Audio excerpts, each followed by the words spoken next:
Hello, fellow armchair generals. This is Gamer1745, and we're going live here, I hope, on YouTube. Waiting for evidence of that to show up. There we go. Just want to make sure. Sometimes I've had the wrong settings set when I've started things.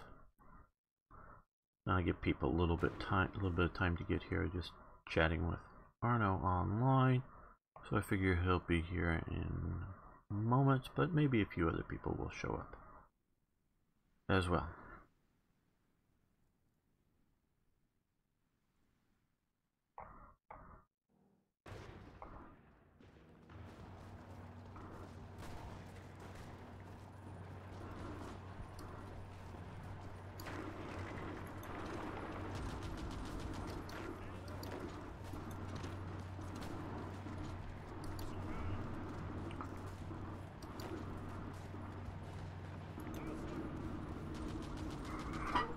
Good to see you, IKB, and hey, JP.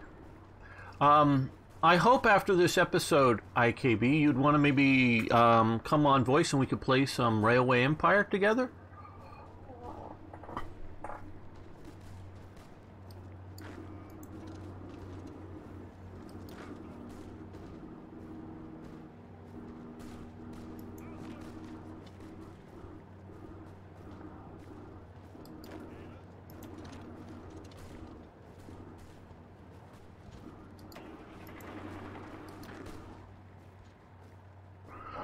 Hello, Jeb Bush.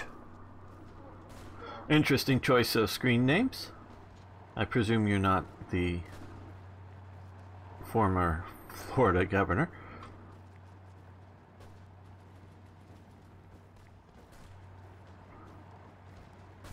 But very welcome if you are. And we're trying to figure out how to deal with... Okay, you guys get on trains. Defeat the mighty Dutch and Belgian armies as they are thinking about conquering us or something. Now, how are we doing?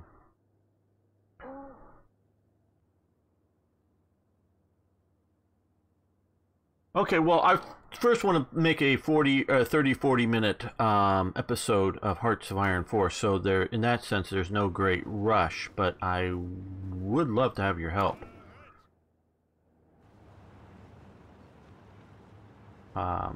Eventually. Use that name for memes. Okay, cool, no problem.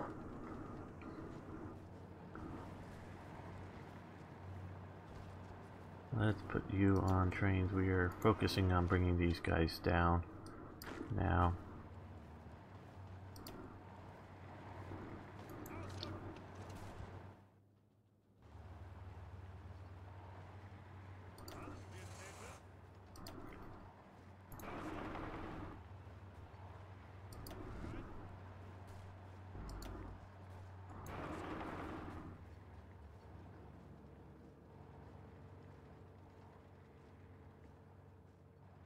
Okay, the British are trying to send cavalry in to invade Cherbourg for some reason. Not quite sure why.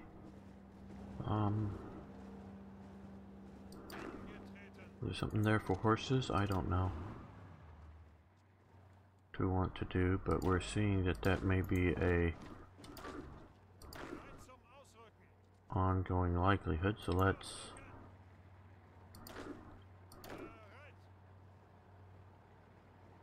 send a few units around and not just have them all stacked up there.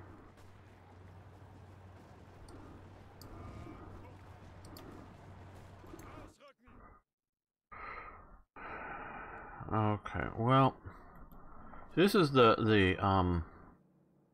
want to play this mostly continuing so that you see just how effing bad this is. What do you think about the national emergency for the Mexican border? A little extreme, don't you think? Okay, well, that's an interesting question.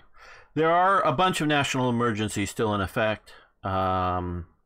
Various ones from Bush to Obama to Clinton and whatnot. A bunch of them, like I say, are still in effect.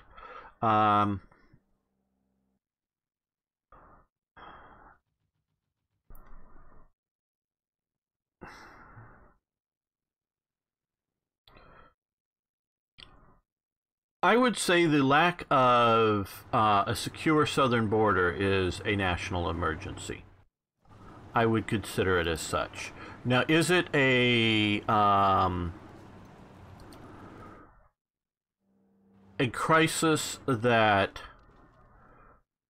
hello Arno, that must be dealt with tomorrow? You know, like literally tomorrow? Well, yeah, we have border patrol down there, but like building the wall tomorrow, no. But it is an ongoing national emergency, and this is one thing that there's a couple of things going on. One, because Trump wants it, they're against it. Okay, that's one element of the Democrats. Partially on a knee-jerk reaction. If Trump's for it, they're against it. Partially just they think that if Trump doesn't get his wall, the anti-immigration force people won't come out and vote for him again, so he will lose his next election. Be, shall we say, another Jeb Bush to a lot of Republicans in that, you know, as you know, I think Jeb Bush is a fine guy, but you know, something of a, you know, definitely a what's the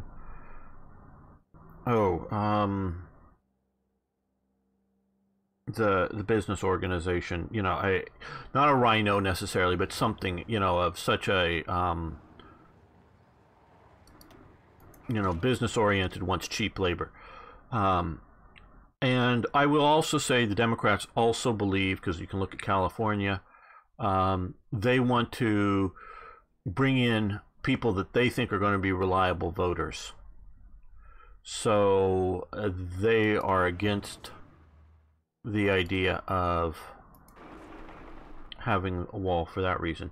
But I don't know if any of you've noticed, but Venezuela is in a bit of chaos right now. It's had two socialist dictators. First, Hugo Chavez, and currently Maduro, and the country's all going to hell. I don't know if you've noticed that. The current president of Mexico is a socialist, recently elected. They no longer have one-party rule in Mexico, and he is starting with the gasoline problem, starting to do everything he can to collapse the Mexican economy, which has actually been going pretty good recently until he's come to power. And so right now, gasoline, which they have an abundance of because Mexico has been a oil and gasoline exporter. Pemex is the company. It's a state-owned company. You know, a entirely nationalized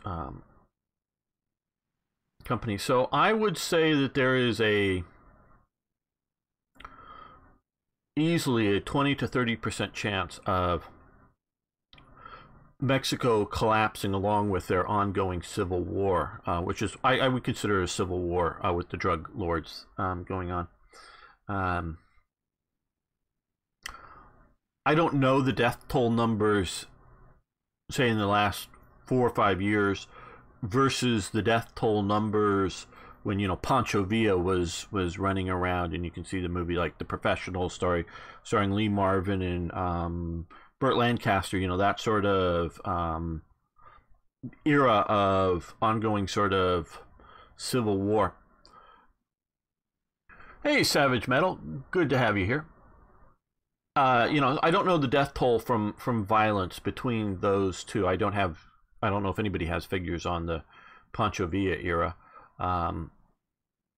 which is Pancho Villa, as you got to remember, that's well after the Emperor Maximilian is deposed and killed, and the French are driven out. We're not talking that era. We're talking, other Mexican revolutions. So,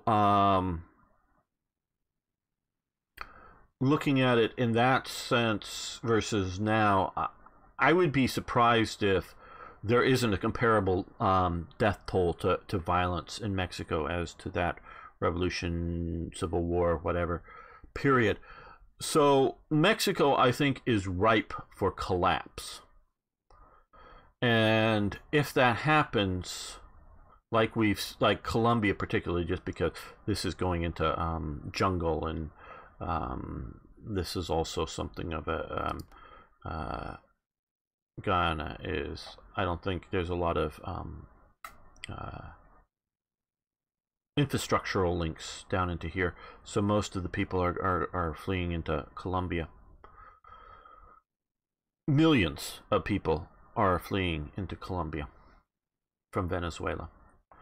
I think we could easily see that happening again, having that happen in Mexico and be flooded in.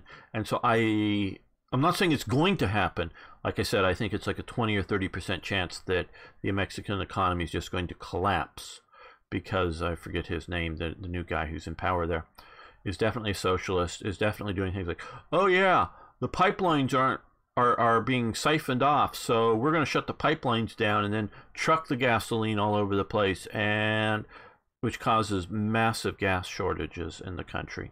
Instead of, oh, the pipelines are being dealt with, let's put troops on the pipelines and fix the problem. So I just think it's going to collapse. And so I do believe there is a national emergency. It is not like, oh, we've just been, had New Orleans flooded. I think that was maybe one of the national emergency declarations, and other similar sorts of things. So it isn't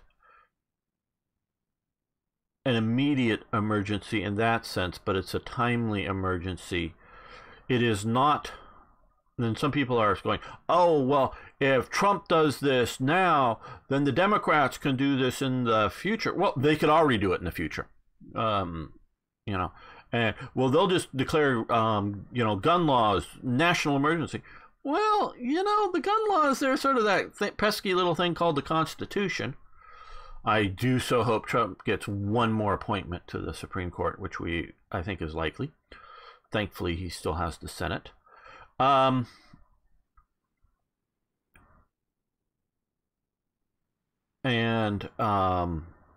the Supreme Court knows that Ruth Bader Ginsburg is incapable of doing her job.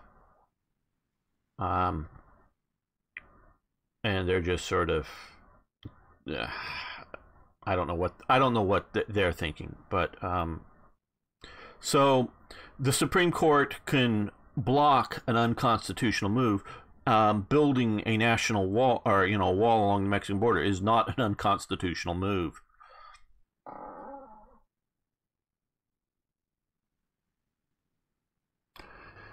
Yeah,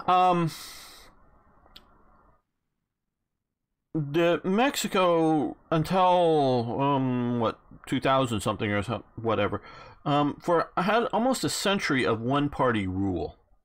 And it just, whenever there was a new political movement springing up in Mexico, the one party would just sort of absorb that into its system. So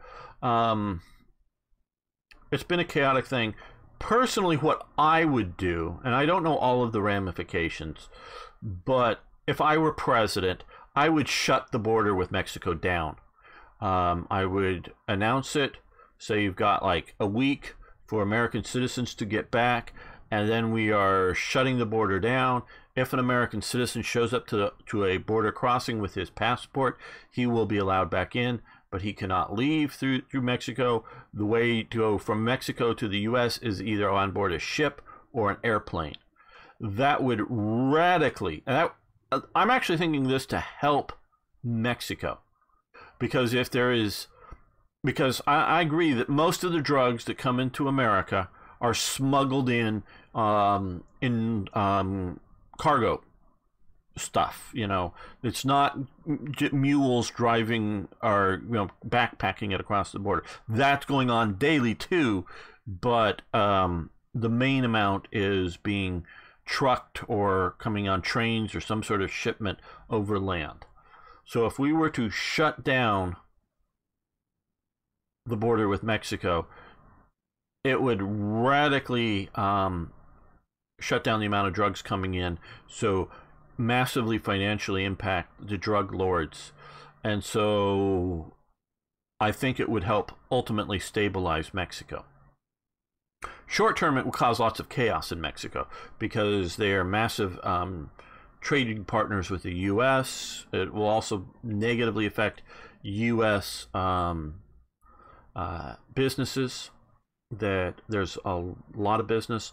I don't know if any of you are aware, but the state of California hates any business that is created unless it's a bunch of guys sitting at a computer creating a tech business. But even there, they want to do it. A friend of mine years ago, he was a something of a sound expert, and in particularly making soundproof stuff. And so he worked with the company, helped develop improved soundproof doors and that kind of thing. And they had a small factory in LA City, County, whatever, up here. And their primary manufacturing was down in Tijuana. And so they would make 80-90% of their product. It was more sort of custom work. Testing and developed, and if you needed a custom door, to fit something, they would produce it up in LA, and the the production line work was done in Mexico. So after a while, he was like spending 2 days a week down, visiting Mexico. Would go down and spend the night, go down and day in Mexico, spend the night in San Diego, go spend the next day, and then come back up to LA. So just 2 days a week he would sort of be away from home doing that, sort of managing the situation. So they push a lot of business out of California by regulations, whether it's high costs for businesses to operate, or high demands for clean air, clean water, what to do with potentially polluting stuff. It's ridiculously bad. The city of Long Beach, you have to pay, it's like a $50 or $100 tax every year for every employee you have working in the city of Long Beach. And at least this was as of like 20 years ago. It's probably worse now. And the business licensing fees are like 3 or 4 times as much as every single city surrounding it. And none of the other cities around it have a license fee for every employee. Just like, hey, I have a business. Could be a whatever it is. And so there used to be a huge amount of auto dealers in the city of Long Beach. All of them moved out of the city over the time. One into a city that is actually 100% surrounded by Long Beach. The rest out to other outlying cities. So California has these tendencies to push things out. So you used to have a huge amount of auto, a whole massive, all the major dealers, huge dealerships along this one boulevard, Long Beach Boulevard, out there, and you could go in all very high end for really nice showrooms, really nice, all that stuff. And it eventually became a ghost town. By the time the LA riots showed up, that was a ghost town. That's what they were sort of burning as they were moving down Long Beach Boulevard. The old buildings that weren't being used, and so they moved out of the city. So they have this tendency to do that. So there's a lot of work right along the U.S. border that is supporting U.S. business as well. And so shutting down the border would definitely affect that. But I think it would be the smart choice. It would help Mexico get its act together. It would let the Mexicans know that if they don't shut down, whether it's Honduran, Guatemalan, or whoever migration coming north, we won't be trading with them. And I'm not saying like permanently 100%, but I'm, yeah, or, you know, forever. I'm saying shut it down, 2 or 3 years, and then see about opening it up, depending on what the Mexican government's doing at that point. I would do that. And so, yeah, we still trade with them, just got to load everything on board a ship, come to a port, and unload it. But that's just as secure or insecure as having ships coming in from Colombia or from Panama or Jamaica or wherever else, you know, so just anywhere else. Okay, I'm just reading so that it stays functional even if the Democrats... Well, see, they can easily do a national emergency, IKB, and tear the wall down if they come into power. I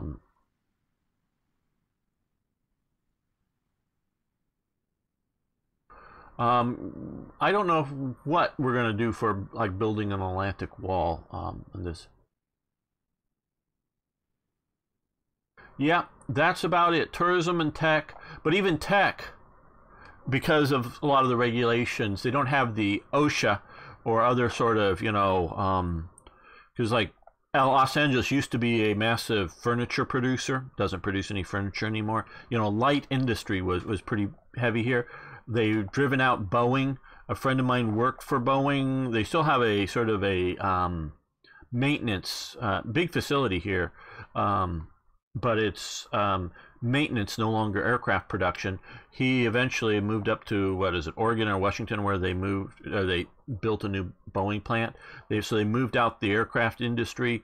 They've moved everything out. So we're not talking necessarily like heavy polluting, you know, steel industries or anything like that. We're talking aircraft assembly. We're talking, you know, furniture and all kinds of light stuff. They just drove everything out of California. So that's why California is in such really bad situation right now.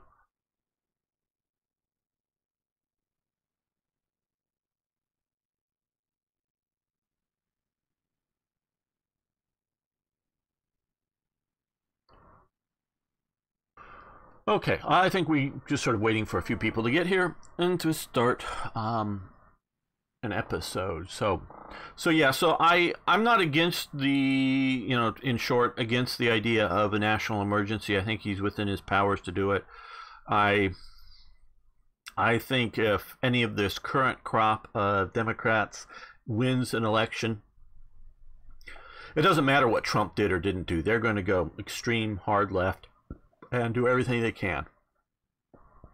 So, yeah, if Trump does it, it gives them an excuse to an extra justification, no doubt. What do we need that doesn't require rubber? What do we need that doesn't require rubber? Radio equipment, uniforms. Yeah, we could do some uniforms. There we go. So, now, okay, we'll talk about this in a moment once we get the thing going. The movie industry, yeah, that is a good, I would say 70+% of the movie industry has been moved out of California. It's still sort of called Hollywood, you know, as the Hollywood industry. A fair amount of television is still made here. Because it's a grind, you know. You gotta, like, The Price is Right and all the game shows that are still being made. They you know, make them like daily or whatever, and so they got sort of grind those out, and you know, the non-New York late night shows and all that stuff. A lot of that is done here, but a lot of the movie industry has been shipped out for the actual production out of California, so that the studio head, or the whatever headquarters is located in California, but a lot of the production happens out because of very tight and high, expensive union labor costs for production. One of the we're actually sort of in the middle of rewatching the series, the science fiction series Babylon 5. Probably a few of you have heard of it. That was one, actually, a non-union production that happened in LA, that sort of happened in an old furniture production factory building and warehouse thing. Is they shot it, I mean, all within easy driving distance of the main studios, but away from the main studios, so all of the actors, all of the cast, or all of the crew behind the scenes, whether they were union members or not, I think most all the actors were, but they were not paid on union wages and salaries and with the usual union stuff. And so that was sort of done as a bit of a outlier, but they push a lot of that out of California now, and so it's not what it used to be. It's no longer quite the factory it used to be on that.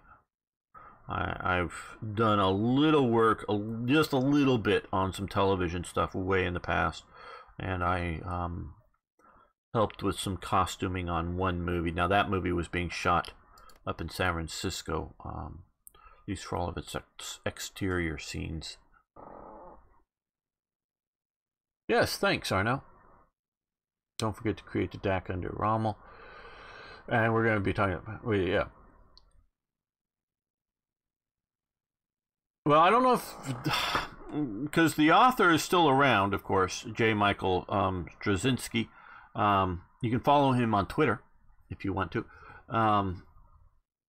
He is the person behind it.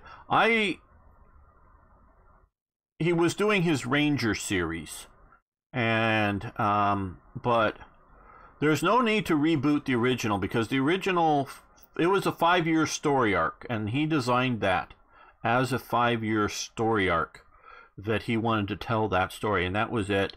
When he was done with it, they wanted to, renew it for another year. Nope, it's over. It's done with. I have this other Ranger story that they did a season of it or whatever, the Rangers and whatnot, but that was just a 5-year story arc, and so I don't think there's enough reason, and he has no interest. I don't know whether he'd want to reboot the Ranger series, though of course most of the actors are now sort of too old to do that. So I don't think there's much of a likelihood for him to redo that. Now, he might be very willing to pick some other period, 100 years into the future from when we last met the thing, so it's all new cast and crew, and continue another story arc kind of thing. But that was a very sort of tight, organized story arc, which is why it's so good. It was all sort of envisioned all in one day and that kind of thing. Okay, so let's start the episode here now. Welcome back, fellow armchair generals. This is Gamer 1745 here with my continuing playthrough of Hearts of Iron 4, the Total War mod. Okay, here's another problem with the Total War mod, which we had originally. I don't know. Originally there were some problems with the formation of Vichy France with the Paradox game. So if Vichy France is at war and it finds itself with British or troops in here as current, or if Britain lands, now I have to send down, just mentioned in the chat here, an Africa Corps, not to fight in the Western Desert, because we haven't even gotten Italy in the Axis yet. So we haven't even done that yet, let alone at war. we have to now go fight in North Africa just to save it from British occupation.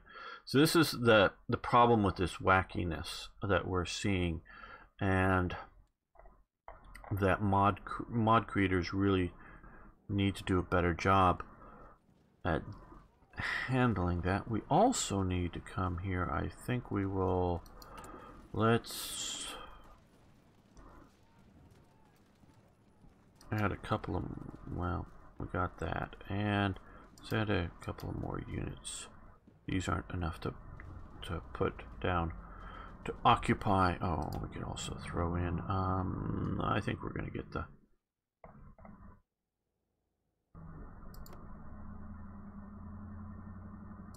Low Countries defeated with what we have now available, but we're going to need a lot more. So yeah, so this is not the best solution.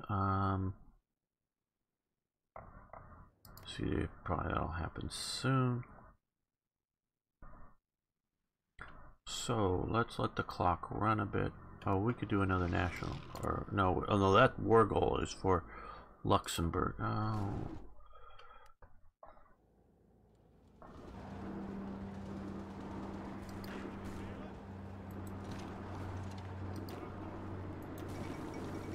Yugoslavia returns the Vojvodina region, yes, and which we noticed that at the end of the last episode here, which is again another wackiness.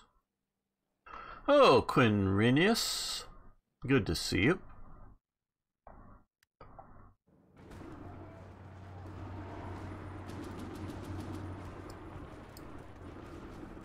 Okay, you march up this way. You guys march on this little island. Okay, you gotta come around that way.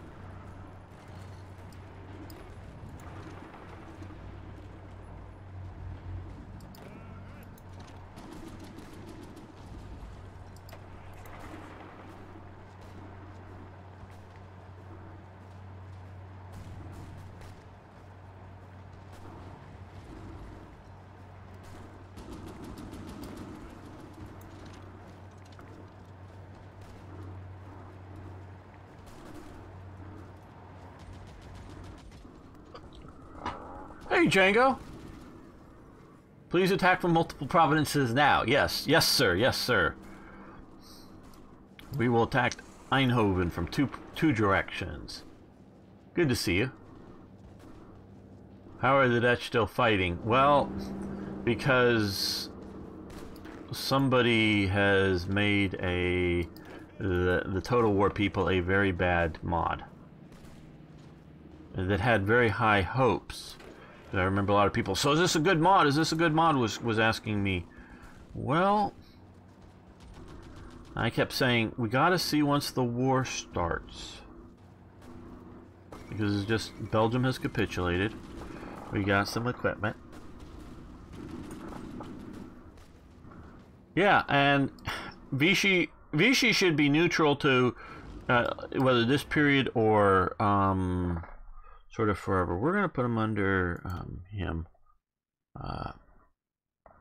And then we're going to send him down here.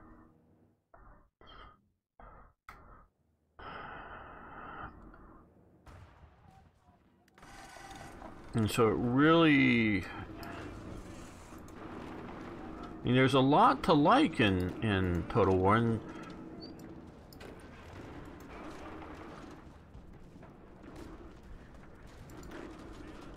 but it's just enough wackiness.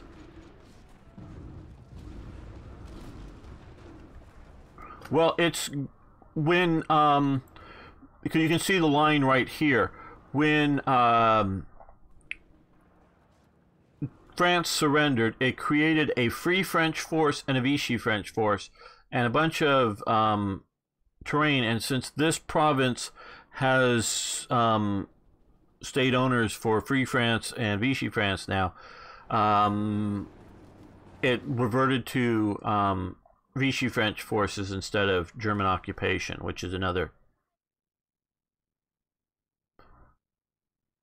They still sink them. Yeah, well, these are, well, they're going after my my transports now, but I don't have any fleets down here. And it's just Vichy Navy. That's what is going on down here. Well, mentioning that, let's create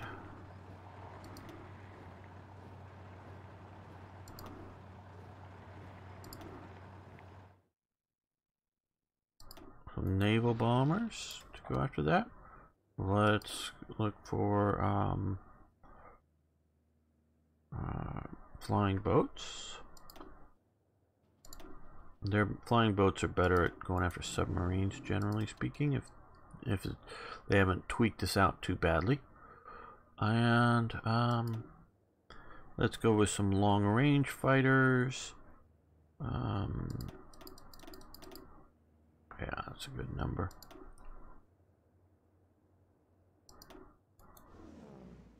Give them some air cover. Yeah, that may be a good idea, Django.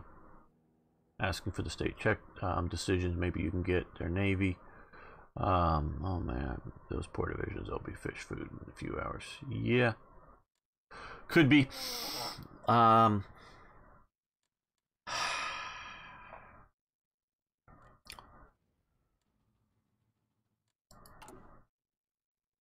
Let's see what sort of decisions we may have. Economic policies.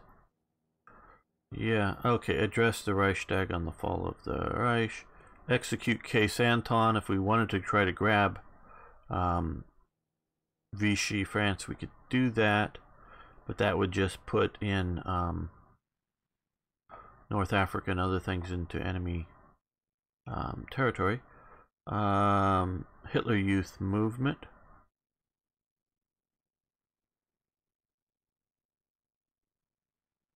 Okay. I'm going, I know I'm picky, but why do you have the Hitler Jugend Division symbol for the Hitler Youth Movement? I guess it's just convenient, but it's just the sloppiness of the mod. Because that key is from the Leibstandarte to Seps, which is key in German.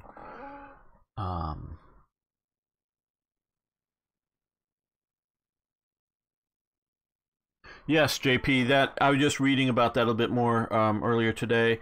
The Brits didn't trust them to do that, but that's what they did do, and what they said they would do.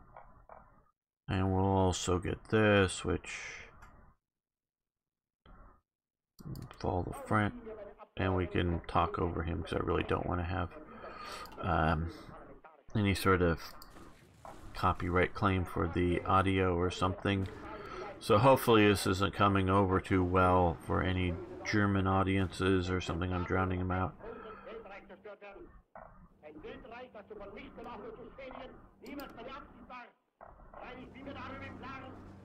Yeah, we still trying to drown him out a bit, and you know, we just his rambling in the background or his shouting. No, we're looking for here. Yeah, okay. Ask for control of the state. Oh yeah, well,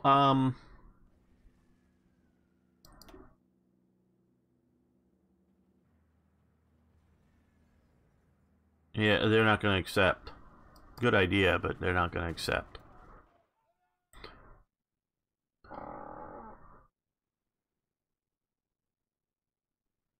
What's the Das Winterland division? Oh.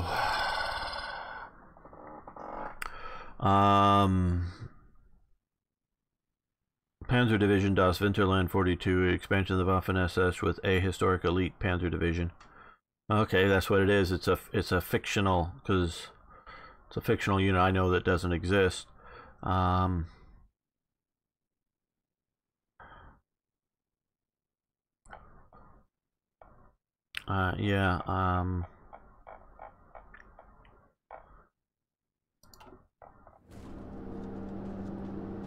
okay. Now let's attack Amsterdam from that direction and from these guys. So we're hitting them from two directions. See, Django, two direction. One province, two directions. These guys here and here. Again, two directions.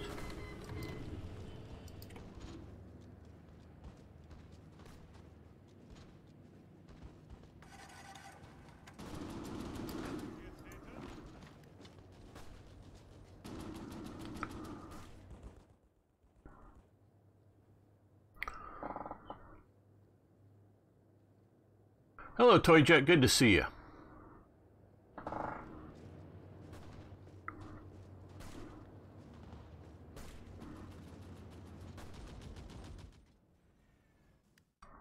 Did any of them make it? Well, no, they're still sort of getting sunk out here in the ocean, it looks like. Okay, the aircraft are operating out here. They're going after the fleets, sinking both Vichy French and my transports. Get occupied French territory from local authorities. You can choose to handle this occupation in these strategic areas. Sure. No. Center becomes control of center. Let's try that. Okay.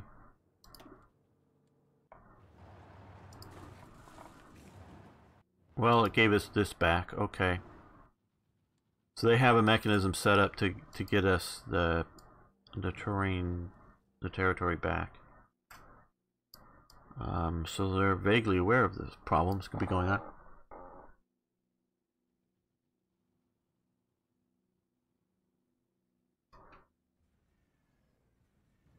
Well, I don't yet have any paratroopers. So, no falls from Jaegers yet.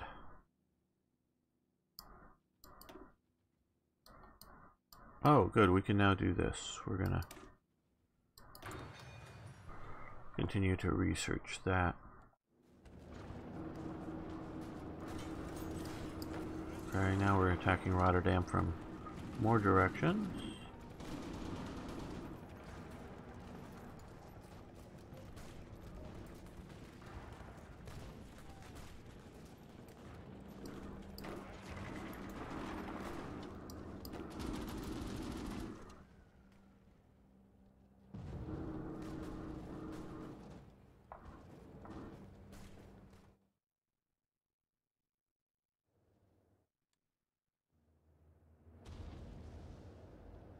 This is supply mode for a little while. Okay. You can see our supplies.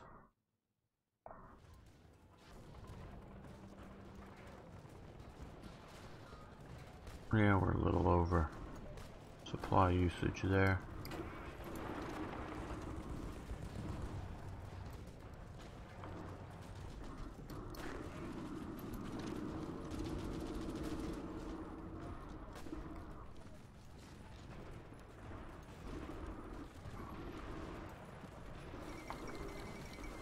Okay, the Netherlands has capitulated. We got some equipment. And the British are trying to invade again.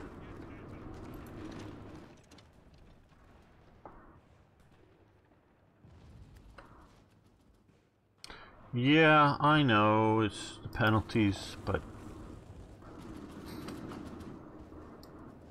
right now it really isn't the problem. The problem is select all.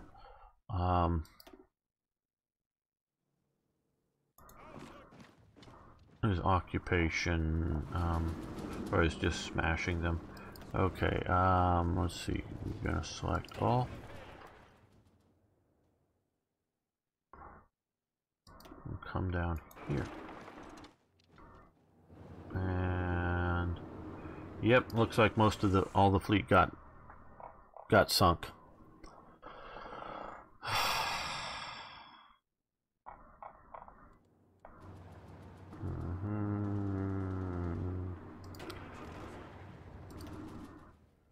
It all got sunk. Oh, who am I sending here? No, actually, I want to send you north. Sorry. You come back up here. Heal. Rostock doesn't have a port in this game, you nut jobs. I'm going to start using harsher language against you.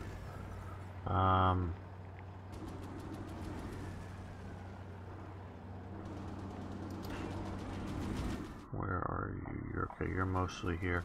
Because we're seeing the invasions, let's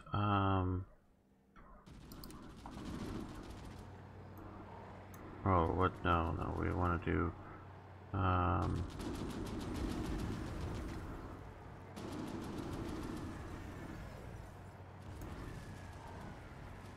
so not used to. Oh, never mind. I don't really want to do that anyways. I just don't want to take the time to have to.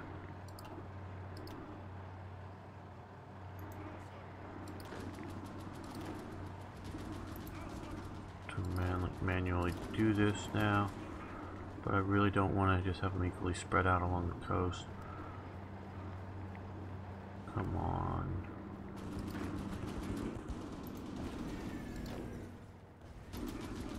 I want them in the ports.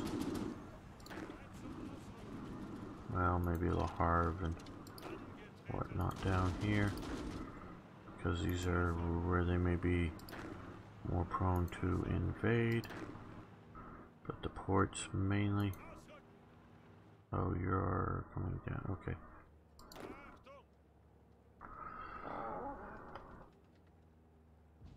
Actually, you aren't actually. Well, we were being invaded here briefly. The British were trying to land. So I don't. Yeah, I don't know about the notifications, but they were trying to come ashore. So I may have started out as trying to reinforce the Dutch, but to me that's immaterial. Okay, select all. Come down here. Now we should have, yes.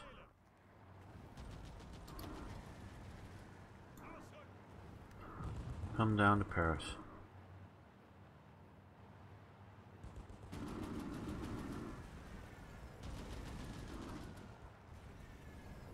Yeah, okay, late reinforcements. Now, we can also come over here. Let's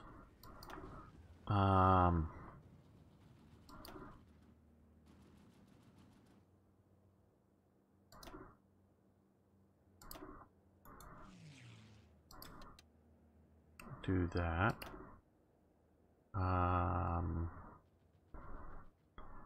Okay, we're really low on flying boats now. We took a lot of losses probably down in the Mediterranean.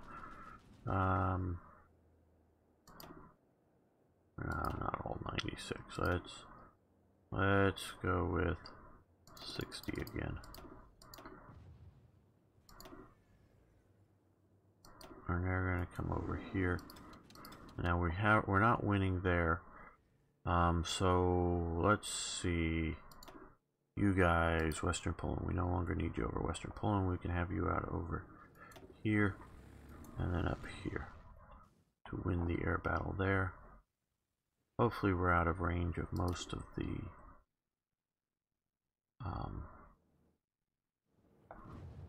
British air forces.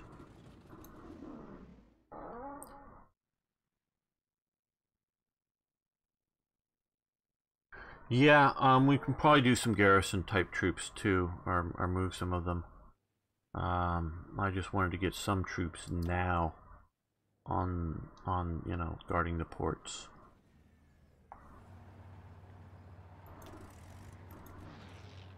I'll come up over there. What have you being moved? Yeah, okay, you're already being moved. No, not gonna move you. Let's move the Czech garrison here. Yeah, that looks good. That'll bringing west. So okay, and we have more factories. Let's do some more uniforms.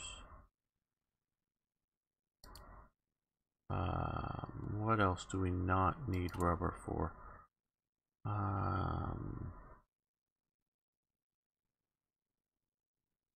Okay, tanks don't need rubber. Okay, we could use more tanks.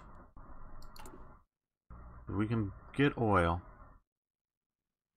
Let's see, where's our medium tanks? Okay, we're gonna...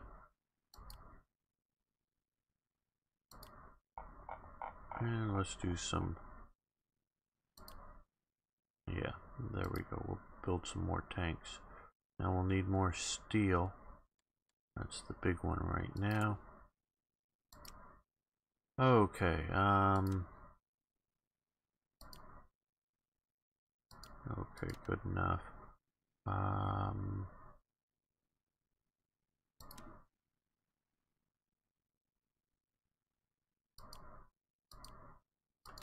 There we go, that'll get us enough steel.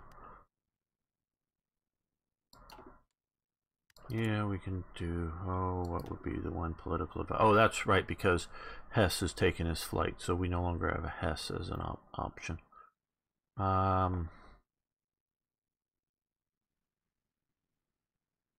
Military factory, infrastructure, ruthless pragmatist, production efficiency, can't do Spear yet.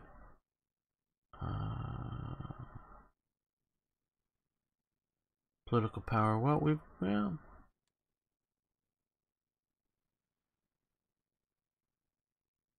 yeah, I could see Hess getting more political power gain than Bormann. Hess was a but rather not just much more popular than Bormann, which is what I started to say, but Hess was a popular figure in Nazi Germany. Factory output +2. It's tote. Looking for someone that will help with our producing our resource factories here.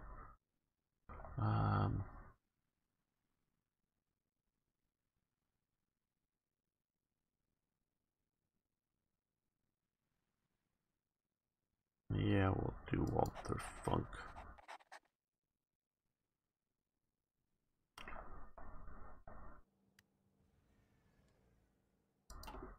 Okay, so now our goal is to work on securing the Mediterranean, and part of the plan is to do that is to get Yugoslavia.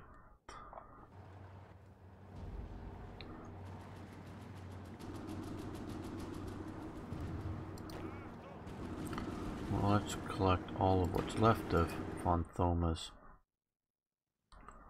force. Now that I killed most of it off. There's almost force. Okay, they're getting there. Will we need more than the... Well, yeah, let's bring down von Lieb.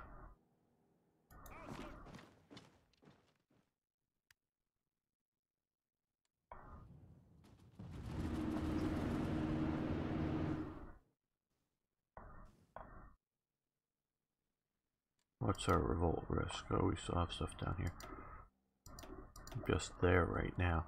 Though we're moving a lot of forces out of France, which will likely increase that revolt risk. No, not built up enough. Grenz Watch, Border Watch, okay. And Grenz Watch artillery. Well, these would be a little better for the ports. We'll train up some of those. I like that idea, definitely. Just one instead of endless.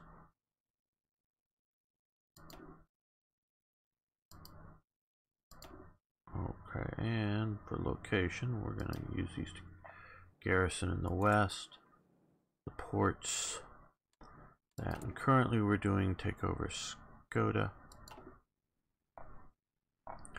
Now let's examine, because we yet to have Italy in the war. See,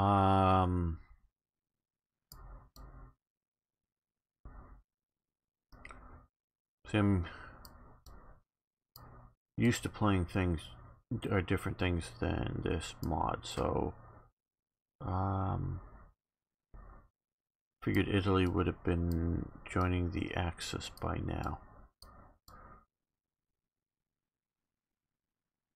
Commissariats, that's, well, I guess we, because you got Nederlander and Belgium, North Frankreich. At least they got that right, because well, depends on which organization. So, talking organization tote, it did actually sort of include Norway and Denmark, I think. But if you're talking the Commissariat, there were two different regions between Denmark and Norway. Terboven was the guy running Norway. Nederland was its own thing, and then Belgium and North Frankreich, northern German or northern France, was a unified command, run maybe out of Brussels or somewhere, but it included that.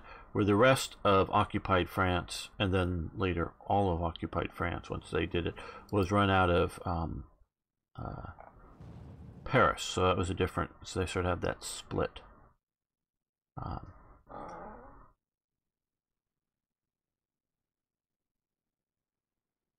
Oh yeah. You're talking, because I noticed him too. George Thomas. I've heard the name. I don't know much about him. I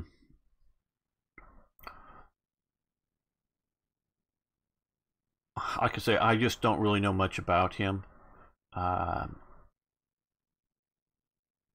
Walter Funk was Goring's lackey. I mean, purely. You know, I'm not saying he wasn't an efficient, you know, military builds persons or whatnot, but he was really sort of the guy running the 4-year plan, in fact, for Goring. So to have both Hermann Goring and him here for the 4-year plan is incorrect. And in Helmar Schacht should have been removed with the 4-year plan coming into power, because he's diametrically opposed from that. And so you should either have a really good modifier for the 4-year plan here, and or Hermann Goering as a economics minister. Trying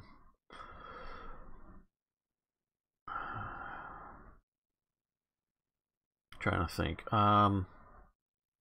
I don't know why for Goering it increases the amount of consumer goods factories. I don't see that in anything Goering's doing, and why they wouldn't include it here. So meaning that, you know, that there's definitely some knowledge of what's going on, but not a lot. And I know some of this is inherited from just standard Hearts of Iron. But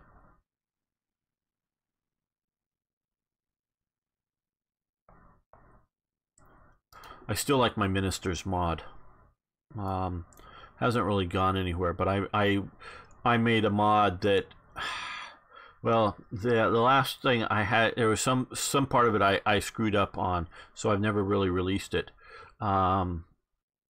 That had minister slots set up like in Hearts of Iron 3, so that you had an armaments minister, you had an internal security minister, you had a foreign minister, you had, you know, slots. And so, and I actually built it for and set it up for all of the nations. So instead of the sort of, you get to pick your 3 that you want, you would have, you know, von Roth, or however you pronounce his name, or Ribbentrop, are sort of your main two, like German minister choices for foreign minister, and you'd have your economics minister, pick the one you want. You have your sort of political minister, you know, so set up very much like Hearts of Iron 3 in that manner. But otherwise using, you know, this kind of thing, but do that as slots for each particular thing.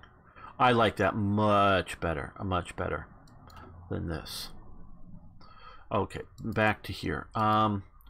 We're still looking for how to get Italy into the war. Befriend Spain, yes. Alliance with Italy, yes, we've done that. But Italy is still not in the Reich. Or I mean, in, you know, in the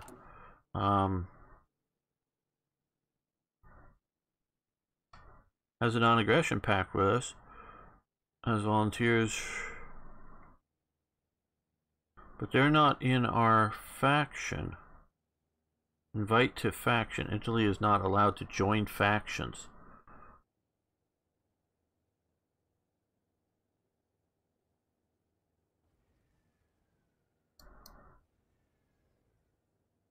What? What? Italy is not allowed to join factions. There's the Bureau of OH Office for Strategic Resources, stock supplies usage, prediction supply, regarding future operational plans. Maybe I can find it to be a little more accurate. Yeah, trying to remember the another guy who was I actually have a copy of his book, or you know, digital copy of his book. Oh, von Schell, the Shell Plan. He's the guy that like reduced the numbers of the numbers of different types of motorcycles, not overall production, but reduced it down to just a few types of motorcycles being produced in Germany. You know, like 30 types. I mean, it had been like 150, down to like 30 types of motorcycles, and trucks down to like 20 or 30 different types of trucks. Again, they could have all kinds of different beds on the back, or you know, like a van or whatever body things, but the idea of a, you know, engine, transmission, drivetrain, you know, so you could put all kinds of bodies on it, but all the mechanical parts that you would need to fix and maintain to keep the trucks running, he really reduced all of that down, and he was in charge of that. And then another guy, I'm also blanking on his name, that I have in my mod, that was set up for the military's office of technical research. I'm familiar somewhat with those, but the other guy, I got General von Schell. He also lectured and wrote in English a book. He was stationed during the Reichswehr days, stationed in America, and did some teaching in some of the U.S. war colleges based on his World War I experience. So, and he wrote a book that I'm partway through, and I sort of stopped reading. I just not on military tactics. And so the U.S. Army was quite familiar with him because they had, you know, published a copy of his lectures or work that he produced in English. Call to arms, yeah. But they're not in my faction. How am I going to call them to arms? Prove relations. There's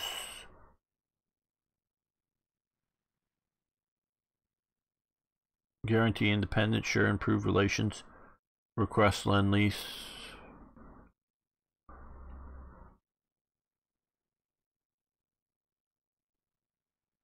I suspect it has to do with a special focus, quite possibly, to join the Axis. Italy cannot join factions, what? Yeah.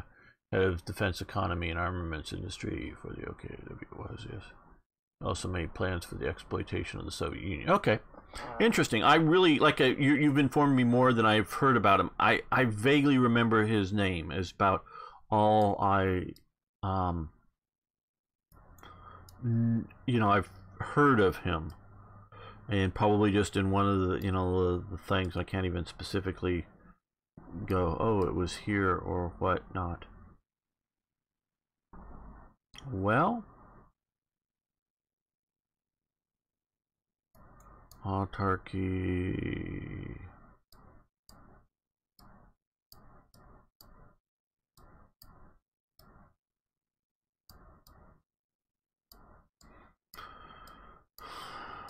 Join access. Okay. Here we go. So they are down to Pato de Akio, completed, gained German alliance focus, Italy, building slots. So they've got that, and they're, what are they they're currently doing, no, they, Italy, diplomacy, Italy, Regia Marina. So they're currently doing the Regia Marina national focus, wherever that is. That's the Navy over here.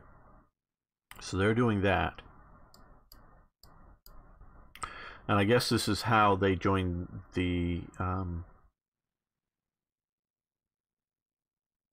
Axis.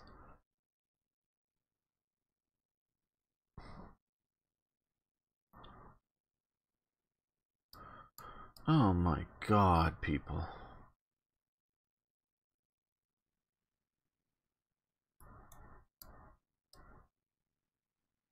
So they've not gone, because this is, they could either do this Pato di Arcaio or do Italy first, which I gather is a, you know, go it alone strategy.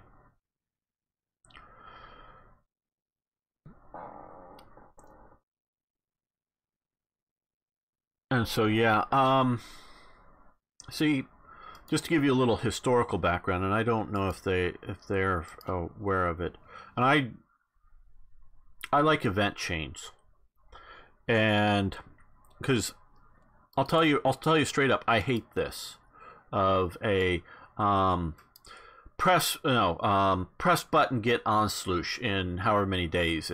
You know, the standard game it's 70 days. Press button get results. I hate that. I think they made a very, very bad choice with this. Hello, Mecha Boy. Sorry, I don't remember which advice that was, but maybe I did. I hate this, the way they, you know, whether this, I do like the way that they've in Total War and in Black Ice, the national focuses have different length of time based on different things. Oh, about the paratroopers. We are, okay, to do the paratroopers, this is here, but you need to have, sorry, I remember now what your advice was now as soon as you reminded me with that. But you need to have this, you need to have paratrooper equipment. So if you come over to research, we are researching, and I got 116 days left over to research paratrooper equipment, and then we will have then we will do the national focus at a point after that and get proper paratrooper stuff going. But yes, so we're working towards that goal. Okay, so back to national focuses. Again, I like the idea that these have different times to complete. That is a good thing. What I hate is whether it's that or whether, you know, different times or just the standard 70 days. You know, press button, get Rhineland. Press button, get Anschluss. Press button, get Sudetenland. I hate that. Now, I do understand Podcat Dan Lin, Don Lin, the primary developer, and his point in discussing this with me is the point of this isn't so much to be another tech tree, you know, it'd be another one of these things, because that's sort of how I very much took this to sort of be. It's not so much a tech tree as a roadmap of how to get somewhere. This is designed to go, oh, we want to get to Danziger War. Well, how do we do it? What is the path to get there? That's what this is. Where if you just simply have, like, if you look at Third Reich events, and I know many of you played that, I just have events popping up at times. And unless you know history and or have played the mod before, you don't necessarily know that, oh, well, if you do, you know, if you have a choice, that may, if you make a choice, it may stop Danziger War. You know, Danzig for Slovakia. Oh, that sounds like a plan. And then maybe I want to do, you know, oh, no, you know, or if you want an alliance with Poland, you have to go this route. And if you don't know what it's required to get there, okay, so I agree with the idea of a road map like this, okay? What I do is tie this into my event chain, is the way, just giving you some of the philosophy. So you go, okay, yeah, Rhineland is obviously happening, one of the very first things. But you go, oh, we want to do Anschluss with Austria. Okay, are there any prerequisites? Well, Rhineland's prerequisite. Okay, click, boom. This starts happening. Now, so that starts an event chain that takes some time from 36 onward, and have some events that have some costs, have some decisions to make that can eventually get you Austria. And so what it does is it sort of requires, because how do you get Anschluss? Press a button, Hitler press a button? No. The Nazis are super popular in Austria, though slightly more popular is the Fatherland Front, which was a true fascist party. It's a fascist party, not a Nazi party. There was the Nazi Party. The Nazi Party is very active in Austria. A Nazi assassinates the fascist front prime minister of Austria, so the party's banned, which just seems a reasonable thing to do. If a member of a party assassinates your near not quite dictator, but your sort of authoritarian, somewhat democratically elected authoritarian guy, you ban the party. So the Nazi Party's banned. Okay, now Germany. And I have some events covering some of the stuff. Germany can probably at any time march in and take Austria. And the Austrians may or may not fight, but it's going to happen really easily, and if they push into it. But there's a problem. Somebody's guaranteeing Austrian independence. Mussolini. In 1936, they come up with the Three Powers Pact. Italy, Austria, and Hungary come up with the Three Powers Pact, primarily as an anti-German pact. And so Mussolini, in 1936, at the beginning, very early, it's like December or February or something like that, in 1936, signs this pact with Austria and Hungary in Venice. Okay, what's also happening in 1936? Let me check some of the chat. Generals avoid to mention him in memoirs because his predictions make the traditional push for Moscow idea look stupid. Most top generals prioritize the center for Moscow. I entirely agree, Savage Metal, with going for Moscow first. That's primarily one. The economic push that Hitler pushed for the south of Russia is a secondary purpose, in my opinion. I agree with the generals, but there's a lot of other mistakes going on that both generals and Hitler made. Remember, there's a national focus that allows you to divide up Yugoslavia. Well, Hungary's already grabbed this bit of it, unhistorically. Well, he said to either push, exploit southern areas in 41 or lose any chance to win the war. See, I disagree with that. I think pushing into the south guarantees you losing the war. Because Germany cannot win a war of attrition. They're going to lose the war of attrition.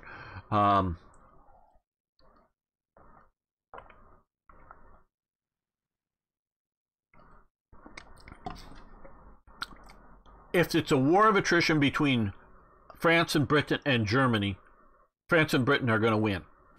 So if they can hold them on a Maginot line or some other sort of line and fight and fight and fight, France and Britain are going to defeat Germany, like they did in World War I. But if you can have a war of maneuver to defeat the enemy armed forces and secure critical areas, in France the most critical area is Paris, and secure critical areas, you can win the war. Had they secured Moscow, which secures the primary rail hub that allows movement of resources, allows movement of produced goods, and allows movement of units and their supplies, and around. Now I know a lot of the production had been moved east, but still, it's the central rail hub is the critical thing. So I'm a Moscow first entirely person. The Ukraine, which is food for Germany and other critical resources, particularly oil down in the Caucasus, those are secondary. Those are very nice to have, but without securing Moscow, securing this just means a longer war. It does not bring you victory. I'm sorry, I disagree with that. But since they didn't take any one of the three objectives in the first Barbarossa campaign, they failed. I mean, they did, it's not, well, if they push for the south instead of the north. Well, they pushed in the south, they pushed in the north, they pushed in the center. They didn't get any of the objectives. That's why they failed.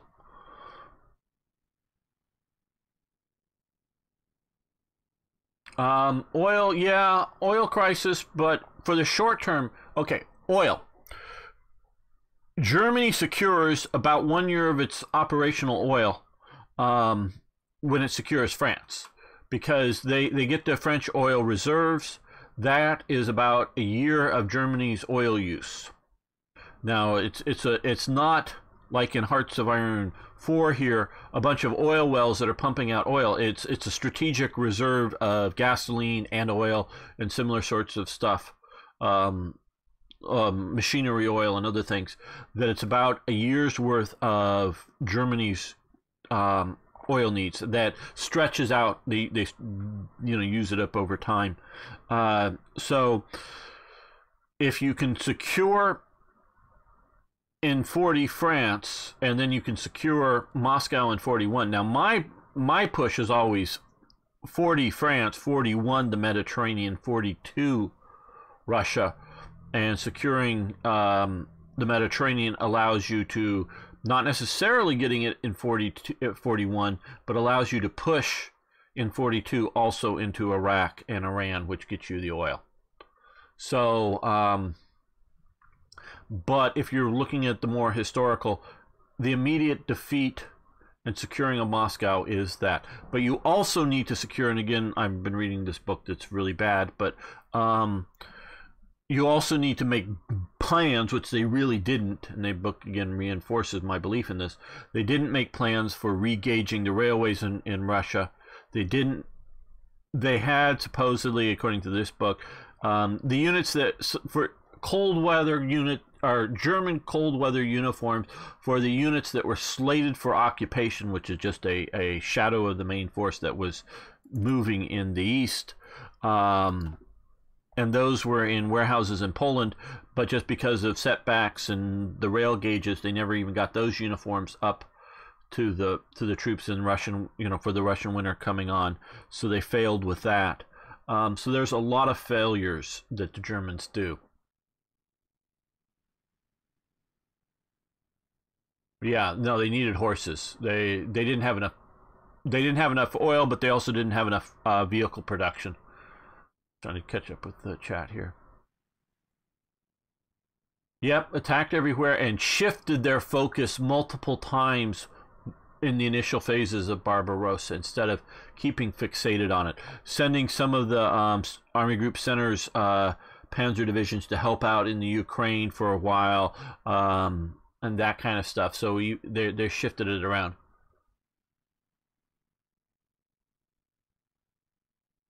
Losing Moscow without causing big enough problems since vital resources in the remaining Soviet industry was not in the German hands. Yeah.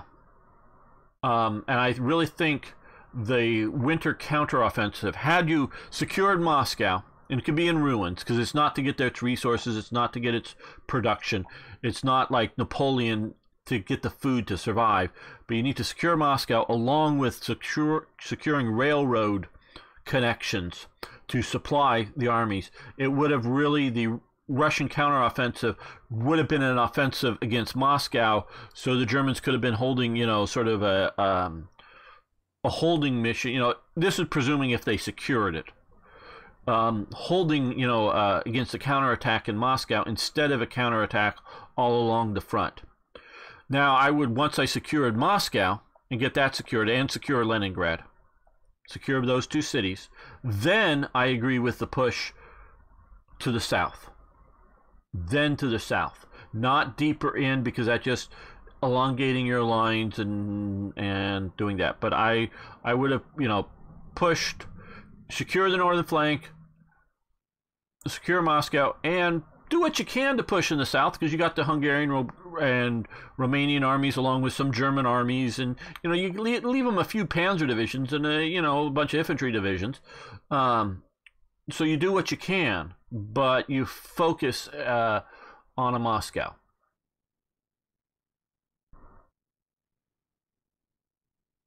Okay, Stalingrad should never have been the battle scene. And again, this book I was reading, I get to the point that I don't even want to mention its name, talks about how Hitler orders the attack on Stalingrad instead of allowing Stalingrad to be bypassed. The book was pushing that Germany should have pushed down and secured the resources, particularly oil, but there's also other strategical mineral resources down in here. Pushed down into here as the main focus. I disagree with that. What they should have done is moved north of, just a ways north of Stalingrad, cross the Volga River, shut down the rail line sort of behind the Stalingrad. I know that in strategic command on the map there's a railway from Astrakhan up to wherever here, but on another railway map that I have, something of the period, there are no railways here. So the map can be wrong because stuff was done in the Soviet Union and not reported outside of it, or that could be, they could have added that from a post-war or something railway. I don't know. So this is very deserty out here. So I don't think, I can't say I know, but I don't think there are any significant railway links here. So if you take Stalingrad, you take the Volga, because there's a lot of river traffic on the Volga normally. It's a very navigable river. So you grab you don't battle for Stalingrad. You grab north of it, come across, cut the Volga, cut the railway that's going along the eastern side of the Volga, and you cut that. Yeah, I think this river may also be navigable, and there's probably a fair amount of Caspian Sea, small level boat traffic that you could supply stuff in and out. There was a pipeline coming out of Baku, Grozny, going north that the Germans did cut, which obviously restricts the amount of oil that the Soviets are getting.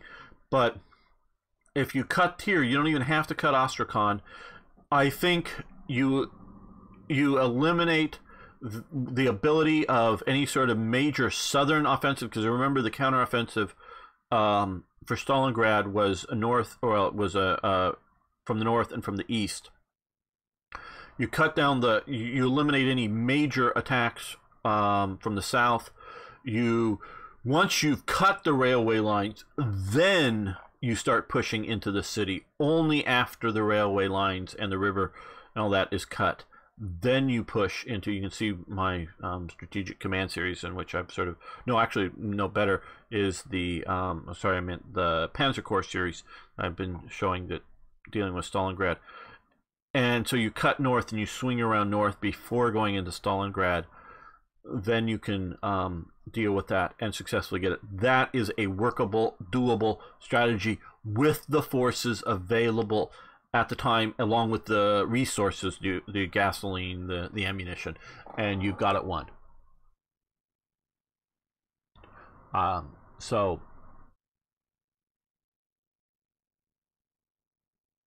Yeah, like cutting the Volga cuts lots of issues.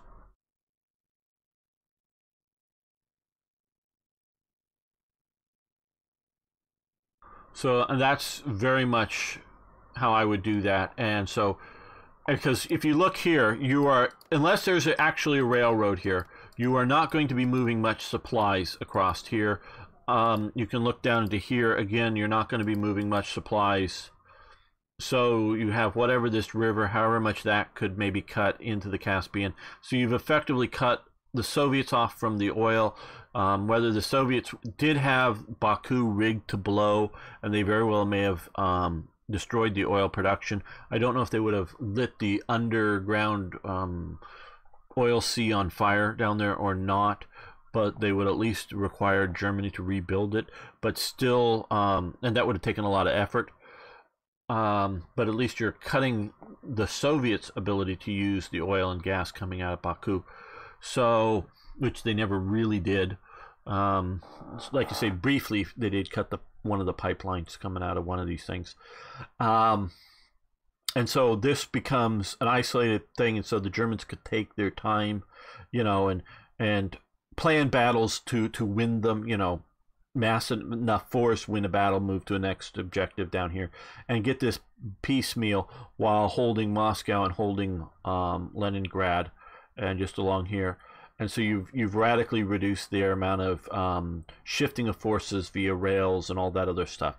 So you would have radically changed what's going on in the east without big what ifs. Germany had twice as many panzers or twice as much. I'm talking just with the historically based forces to be found. Also, you have to realize there was massive amounts of equipment loss in the Soviet counteroffensive, the winter immediate, after Barbarossa, because so much equipment, trucks, tanks, aircraft were frozen during the counterattack that they were unable to withdraw the equipment. And so if you can't tow away an artillery piece, it gets left behind. If you got heavy machine guns or I don't know what all, and your trucks are done, you're just going to have the troops stumbling back, marching back, trying to survive with a rifle on their back, getting back. And so they had to, unlike Stalingrad, in which all the forces that were killed or captured here, you had a great percentage of the force, manpower returned well. Yeah, there was frostbite and other things going on, but the greatest amount of the German personnel do survive the counteroffensive, but a huge amount of equipment loss. So all that equipment is, instead of going to new units or better equipment going to the good units, and then the old equipment being given to allies or other things. So you have massive amounts of equipment loss. You have massive amounts of equipment loss in North Africa when Tunisia falls. You have massive amounts of equipment loss in the whole Stalingrad debacle that would have radically changed. And so instead of rebuilding the Panzer divisions and other divisions destroyed at Stalingrad, because they rebuild them on the sort of Home Depot element of it, so it's called the same thing, but basically it's a new unit.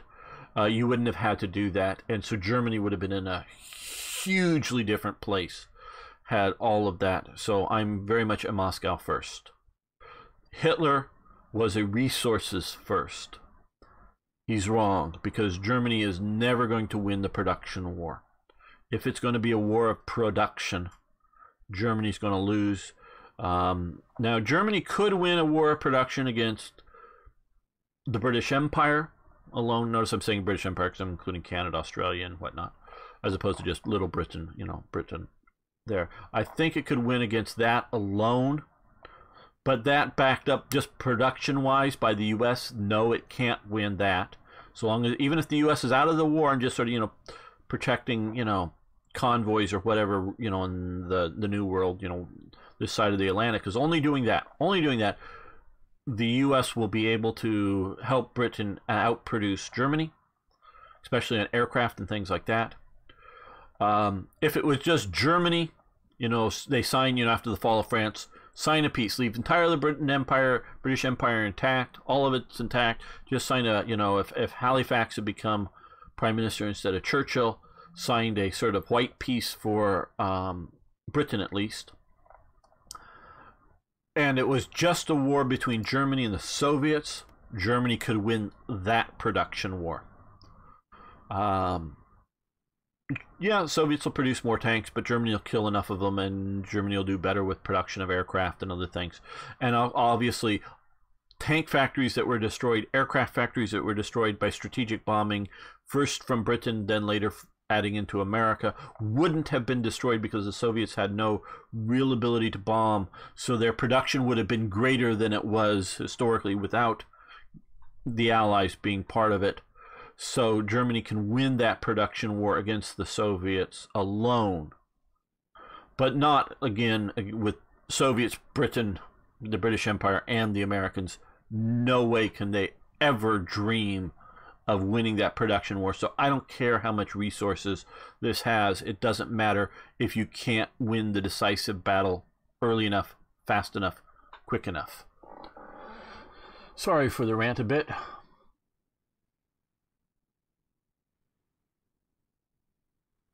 Yeah, well, the horses were being eaten too. That's another thing. You're absolutely right there, IKB. A lot of the horses that the Germans moved east with had very much trouble themselves with the Russian winter. Some of them, I believe, they had been able to stable locally, you know, into homes and other things. But once you haul those horses, you know, those divisions pulled by horses out into the winter and start marching through the winter nights, they're going to freeze. The horses are just going to freeze. So all of those wagons with equipment in the back of the wagons, all of those horse-towed artillery pieces, including like light anti-tank guns, are just going to be left behind as you bring essential things like food out with you. And so a lot of that stuff was going to be left behind too.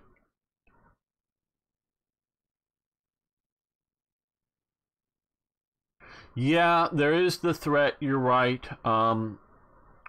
into Iran. But the biggest problem with that is, and IKB could tell you, no rail links. The biggest problem, and yes, Britain has occupied a good chunk of Iran by that point. There aren't the rail links, so Germany cannot sustain a war into the British Empire without getting sea lanes. You cannot threaten Britain from Iran effectively. You have to secure the rails here, but that really doesn't matter because you cannot supply across the Soviet Union into Iran. This is really, really rugged territory up here. No, I'm clicking someplace that looks mountain, but this is actually rather rugged territory. Very, very low levels of development. You cannot supply an army as a size of unit through here effectively. You can supply a corps, maybe two, but an army I would say is 3 or 4 corps. Okay, maybe max an army. And you cannot supply overland to India. That's why in Hearts of Iron 3 this is impassable terrain. When Alexander the Great moves his army back across this territory, it almost starves to death. Now when he's moving east, he goes through Afghanistan, which is rugged and has its own problems, but he tries to come back through this part. And Germany trying to supply its army across the Hindu Kush just wasn't going to work for a mechanized army. Remember, Alexander the Great did not bring his own food with him. He was dependent upon local food sources. Germany, even if there were local food sources enough, and there isn't in Afghanistan for large German forces, Germans need to bring ammunition with them. Alexander the Great didn't. They pick up sling stones locally, and their pikes and their swords and whatnot they're carrying with them. They're not a consumable weapon source. So it doesn't threaten nearly that much, quite honestly. You've got to secure the Mediterranean. You've got to secure the sea lines. sea lanes of supply. So Hitler was a land-based person, does not understand this. You have to understand warfare from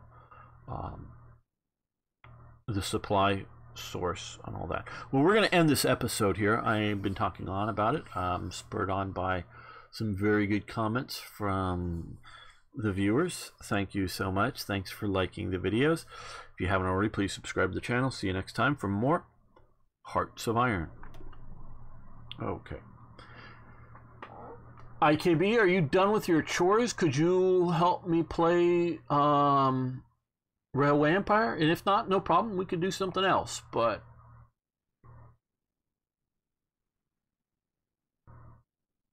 the infrastructure in Iran, there were railways. In fact, Germans built in the late 30s the new Tehran Central Railway Station. But Iran designed its railways to be a very internal, organized thing, specifically, at least at one point, staying like 5 or 10 miles away from the port cities so that they would be not used for invasion purposes. Okay, no problem. I can wait. Iran does have railways internally, significant amounts of them. Not huge numbers, but enough to deal with internally. But they specifically design it not to help an invader. But there are no railway connections. Now, yes, the Soviets do move mostly from, I think, the Caucasus, maybe a little bit from over here, and secure sort of the northern third, 2/3, somewhere half, I don't know, of Iran, and Britain secures most of the oil fields, but the sort of southern half or whatever of Iran. But the Soviets are just supplying occupation forces, so are the British, size of units, and the British, of course, are bringing in supplies via the sea. Soviets just need to bring it into, because they occupy Tehran and this area. So they're just doing this, and that's it. And so they're not, and see, the point is I said like an army specifically, not an army group. Yeah, okay, if you're going to, maybe Germany could bring an army group from the Caucasus down to Iran, but then it's going to be down here. Where's the ammunition going to come from? The daily supplies of ammunition. How many trucks are you going to have crunching over mountain roads? They're not Autobahns. They're not the nice German Autobahns. Now, they may be, something sort of like the Burma Road, twisty and turny, but those have really good American trucks driving on them. The German trucks weren't nearly as good. And, well, now the Soviets may be given, so and so the trucks are going to have to come down here, offload, and then drive back. You're just not going to be able to support a sustained operation of a large scale. Now, I have serious doubts, quite honestly, about Rommel's ability to get into the Tigris and Euphrates Valley. Once you get to here, I don't have too much of a problem with that. But I really don't know. I really don't know if Rommel ever really looked at a map. And I don't mean a map like this. I mean a map, a road map, a railway map, and figured out how he was going to get here. I don't know if he ever really, because we all hear, and the idea of the Africa Corps, a lot of its existence, it was like three divisions. Later Panzer Army Africa, is formed up in Tunisia after the Americans are in the war. But I'm talking about the earlier sort of Africa Corps. And I think it does grow to like 5 divisions, but at least one of those divisions is sort of an ad hoc division of just random units that have been sent down to North Africa different, broken off from different types of units that were sort of formed into a division. So it wasn't even a coherent,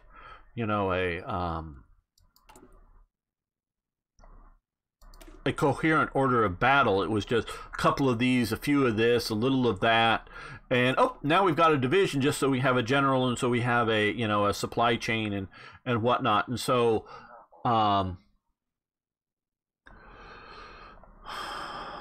no, not too much, because there are no railway. Again, there are some old Ottoman railways that actually, the Ottoman railway comes down through, there is like a railway to here, but it goes down into here, to Syria, and then back up to here. So once this becomes French territory, even there were no railway connections to Mosul. The railway connections go somewhere into here, and then you have to go overland or over the river, because there are no and I know this because I read an article in a railway magazine from like 1936 or 37 that I'm used to make an event about building a railway, Germany building a railway, which was basically a pour money into something that will cost huge amounts to get you a little infrastructure back. But there was a plan for a railway, but the person, when they were taking it, had to take a bus from somewhere like in here to Mosul to then get on the railways that we're dealing with in here. So there was no railway connection between main Turkey and here, and the railways, I think, maybe stopped like here. So there are no railway connections pushing here. Yes, if you're coming in here, it would be nice to have a Turkish front opened up. But when Turkey joins the Central Powers, Russia is able to push into Turkey. And Turkey has huge difficulties in maintaining large numbers of units in this part of its world. Like units starving of supplies and food and things. So it's really difficult, the Ottoman army. So in reality, it's not that good. It would be a benefit, most assuredly, because Turkey there are, like I say, some railway connections, definitely railway connections coming down, through here to Damascus, Beirut, down to Jerusalem, down here, down to Mecca, that you can see covered in the movie very well, Lawrence of Arabia. That's a lot of what he's blowing up trains and hitting the old Ottoman railways, which basically have been repaired, of course, since then. And mostly he was blowing up trains and not the railways themselves. It blow up a few feet of track. It was just mostly to take the train out, easy to repair.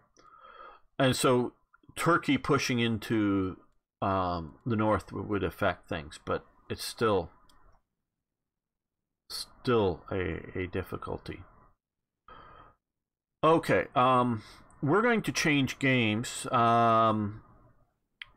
here, and what we're going to play is I'm going to have IKB also. You're going to hear him, so we can talk back and forth while we play it.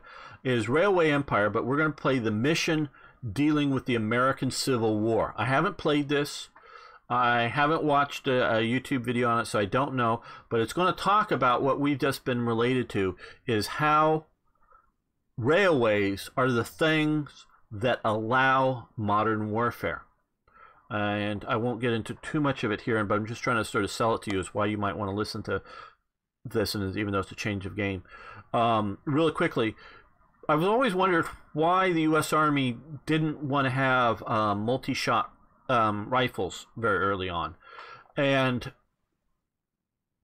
including during the American Civil War and whatever. And a lot of it really comes down to is the ability to produce and ship ammunition. And so even when you're starting to get with the American Civil War, is only allowed to happen because the way it happens, it all fights along railway lines or major rivers, Mississippi, but some of these other rivers are highly navigable, and so you're using steam-powered river boats to move stuff. So any, you do have like the Valley campaign of Stonewall Jackson, but that's just bouncing from railhead to railhead, forced marches, covering things. It's all fought around railways, and railways allow modern warfare because they allow the ability to get resources, steel, lead, whatever, food, from one place to another place to be manufactured. Often maybe the components that, if you manufacture steel and then you send it, to a armaments manufacturer that then makes, gun parts and creates all that, then ship it to the armies and then, keep the supply going and then move the armies. So it's only the railways is why the American Civil War is the first really modern warfare, because of that. And that is, and until really sort of post-war or America, but post-war America with its highway systems and heavy levels of trucking, could you possibly do it without railways? I'm not talking about a campaign in the desert here. I'm talking about the ability to produce, manufacture. Think of all of those flak rounds that all those flak guns across Germany are shooting up at aircraft. You've got to be producing how many rounds a day? For 20 millimeter, 40 millimeter, well, 37 millimeter in the German case, 37 millimeter anti-aircraft rounds, and 88 millimeter anti-aircraft rounds, and 128 millimeter anti-aircraft rounds. Those are all the basic anti-aircraft rounds. You got to be producing all of those. How many rounds per day are they shooting up at the enemy? How many rounds of machine gun ammunition just from aircraft that you've got to be producing every day? So copper, tin, to make the brass, plus the copper, plus the lead, plus all that, just to make the machine gun bullets. So you're producing all that stuff, and that can only happen with railways. So railways are what allows modern warfare to happen, and you can see how important that is. And that's what we're going to sort of look at with Railway Empire. So your screen will be going black here shortly. But I'm not going any. Well, I want to save this. If I didn't, did I? I don't know. I don't think I did. Save this, and then we're gonna exit the game. So, like I say, your screen's going black. We're gonna start up another.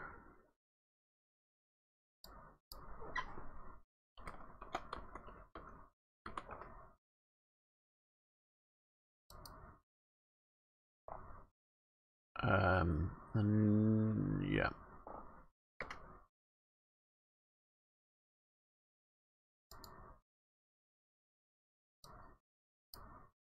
Okay, start up another game.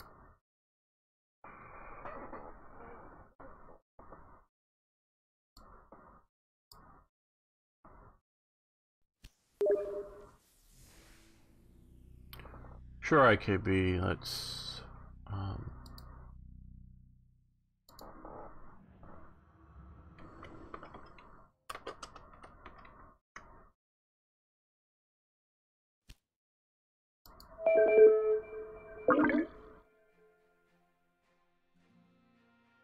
okay, can you hear me, IKB? I can hear you, Gamer. Great.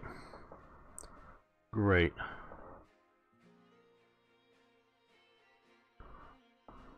And so let's go to the campaign here. Now, I've been playing this a lot, IKB. Don't know when they're going to start seeing that on the YouTube stream. Ah, hey, Ari. I can see it on the stream now. Okay, good. So we're here with this. Okay. Good. Chapter 4. Okay. I've been playing a bunch of this, so I've gotten much better at it, but I still want your input. So we're sort of going to play this cooperatively. You're, obviously just me moving this stuff around, but I definitely want your input, both on the history as well as ideas of playing the game. Okay, let's start the episode here because I want to make a series out of this, and we'll see how this goes. Okay. Welcome, fellow armchair generals. This is Gamer 1745 here with Railway Empire, and we're playing the Civil War chapter of the campaign series, and I'm playing it with the new IKB. Say hi, IKB. Hi everyone. Hello. And so he's going to be helping me with voice over this stuff. He is he's my railway expert here. So yeah, we're going to do this, and we're going to start to read this. Chapter 4, the Civil War. In 1862, during the American Civil War, a decision was made to construct a transcontinental railway that would connect the westernmost state of California with the east. However, the war put a stop to this. Instead, the railway became a decisive factor in the war for the first time. J. Cook, the first U.S. investment banker and advisor to the president, has orders for you that are intended to prevent the breakup of the United States. And yes, the American Civil War breaks out and causes a big shift in America, and things happen because of that. Okay, we're gonna hit continue here. We're going to do the pause. I like to be able to pause the thing. I know they sort of want to keep it playing, but so we can talk and work and plan better. The rest are just gold diggers who don't have a clue about how this business works. Okay, so we have only the options of this industrialist guy. So we're going to take him.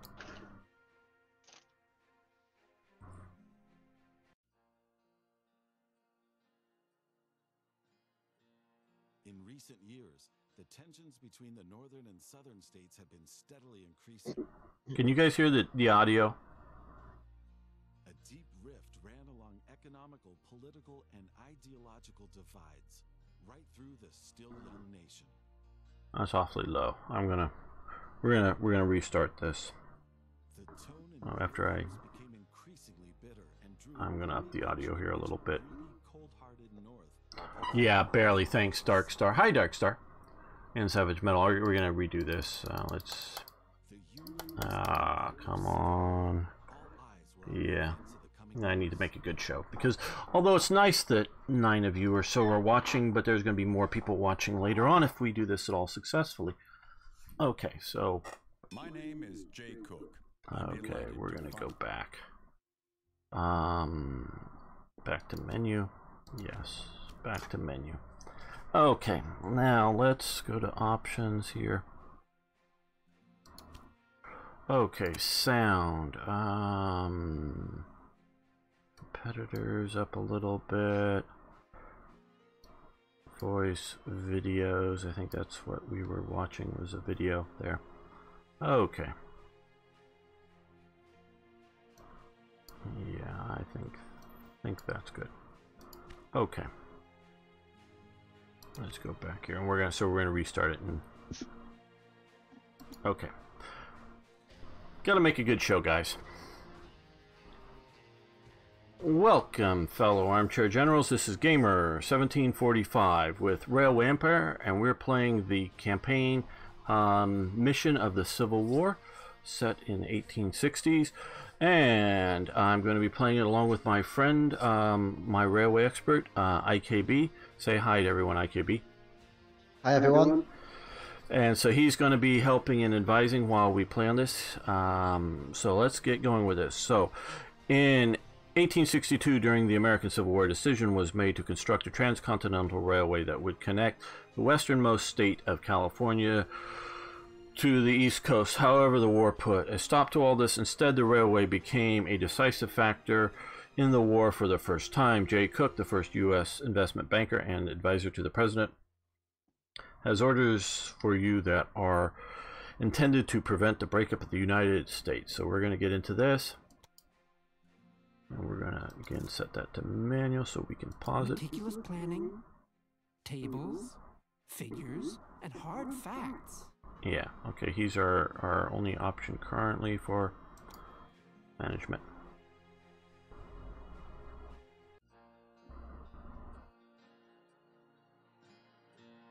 In recent years, the tensions between the northern and southern states have been steadily increasing. A deep rift ran along economical, political, and ideological divides, right through the still young nation.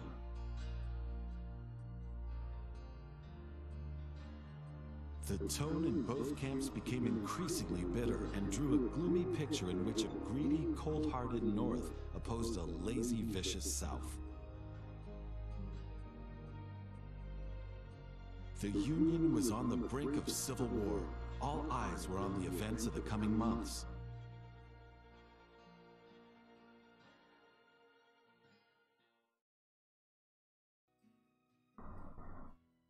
My name is Jay Cook.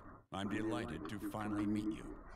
Now, I'm afraid there's a war ahead, a dispute we cannot escape.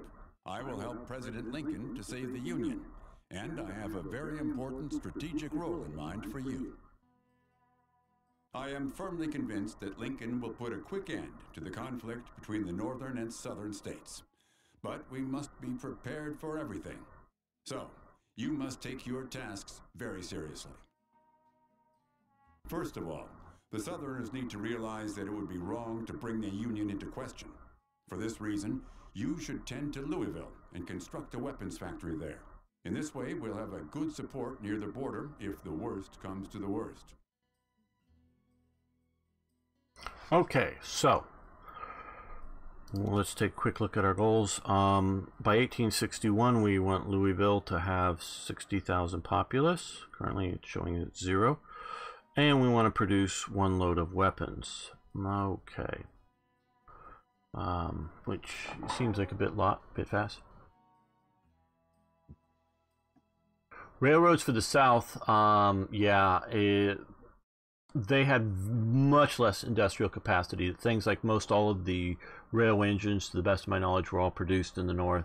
Most all of the steel for the rails were produced in the North. And that, from what I remember, different railroad tracks. Well, they're different companies, I think, were using different track gauges at this time. So there are a lot of options with that. Okay. Now, let's look at our factory options, because I don't remember an arms factory before. Okay, weapons industry down here. So, we can build that here. That was one of the goals for this. So we haven't produced a weapons load, but to do so now, what we need to see is what this takes. It takes wood, lumber, iron, and chemicals. So, well, this factory here produces chemicals, and that comes from coal. Okay, so where do we have coal? We have just a limited railway here to deal with, as you can see. You come down here. This will be our Southern Railway operation down here in the Confederacy. But so we'll need coal. Where can we find coal? Okay, there's some coal out here. Jackson Pit. Just looking to see if there's anything closer for us. No. Now, I don't know, IKB. Do you think we should try to link up all of these resources? Or, well, okay, we may also need the iron, so that would probably be... Yeah, I would. That's the closest coal. That's right, what we're going to have to go for. Yeah, I think we're going to do now.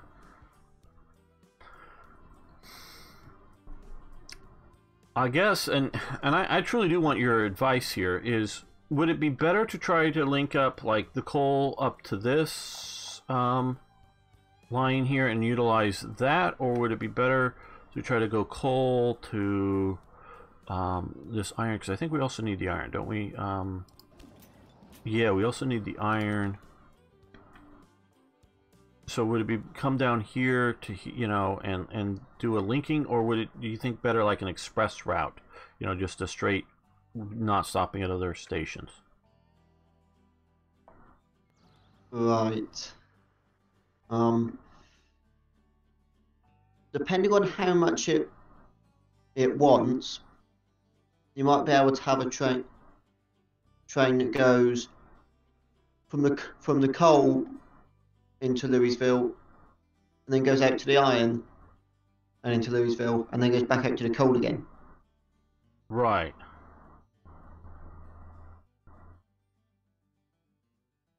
So, because what we can do here is, we look at this, we can drop a station, you know, here, and then run track to here, or we can drop a station here and connect these up is sort of what, you know. Or another thing is I'm just thinking is we could do a big warehouse. That may be the plan.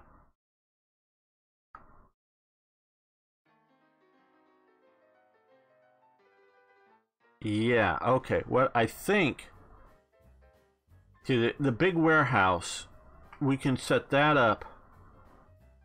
So I'm trying to look for efficiency because we want to move this, we want to grow this town big. We want to grow 100,000 people or something in there. Is have these connected to this big warehouse, which will come in with, and it will warehouse coal, logs, and iron, and then have a train from Louisville to the warehouse that will then haul all that back. Yeah, that would make sense. Okay, so let's see, we can stick that here, and this is a big enough thing to actually connect to both of these resources. So we do that, and because we have $4.5 million still dollars. And let's drop that there. Okay. Maybe put in another big warehouse to try and hit both the coal and the wood. No, I don't think so, because you'd have to run a train. You're not going to move goods from one warehouse to another warehouse so much. So what I'm thinking of doing is just coming out here with a small train station here that will connect to here, and we do this to get it here. So now we can run a train from here, and then we'll come here, double track this, I think.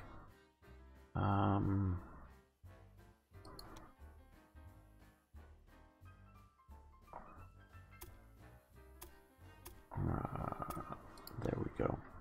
Double track that, and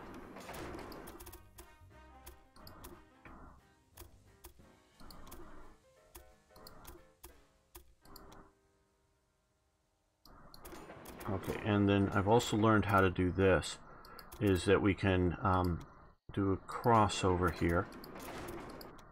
So now that they'll use both sides of that track there. So okay, so with that, wait, now we can have one train from, what is this, Martin Forest place. Let's see what, well, let's set up the rail line. Go from here to the warehouse, and then our locomotive. Okay, we only, the Philadelphia is the only thing we have technologically yet we can buy. So we're going to do that, and so that'll run there. We can come over here and we can specify to only run if, well, it's, we can do a max of 8, so we'll do at least 6 cars, so it's not going to run empty. and it'll come here, and then we can come get that, and then we can do another train from this Jackson pit to the warehouse. And again, let's specify that it's going to have at least 6 there, and we'll add a locomotive. Okay, so this double track section, oh, and we also need to put signals on. Forget that. Okay, well, let's, we'll do it that direction.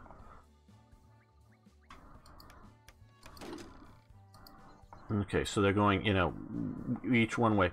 So we'll just have one train so that can share this, you know, this bit of track. Or, I mean, it's not, it's a non-shared track. Let me get rid of those. Probably put that on. Oh, sorry, let's look at the fact. Okay, I'm a bit confused. You have Kentucky family in your grasp, and then your border state, and you remain so until Confederates attack. Okay. Did the Brits have artillery trains in World War II? Arno asks. Did the Brits have artillery trains in World War II? Yes, there were. Mostly focused around the sort of southeast England, sort of the coast of Kent. Okay. There was some that were basically some of the remember your event for Hearts of Iron 3 that mentions taking the guns off one of the old battleships. Right. There was some of them that were set up, some of them on sort of traditional railway mounts, more like you see from the Germans with their like K5 guns. Right, the big ones, yeah.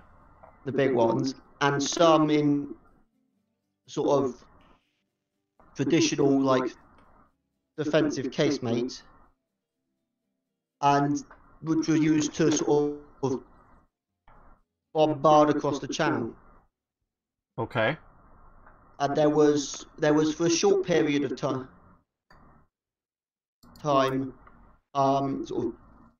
sort of long-range cross-channel artillery duels. Oh, okay, I didn't know that. With German guns on the other side.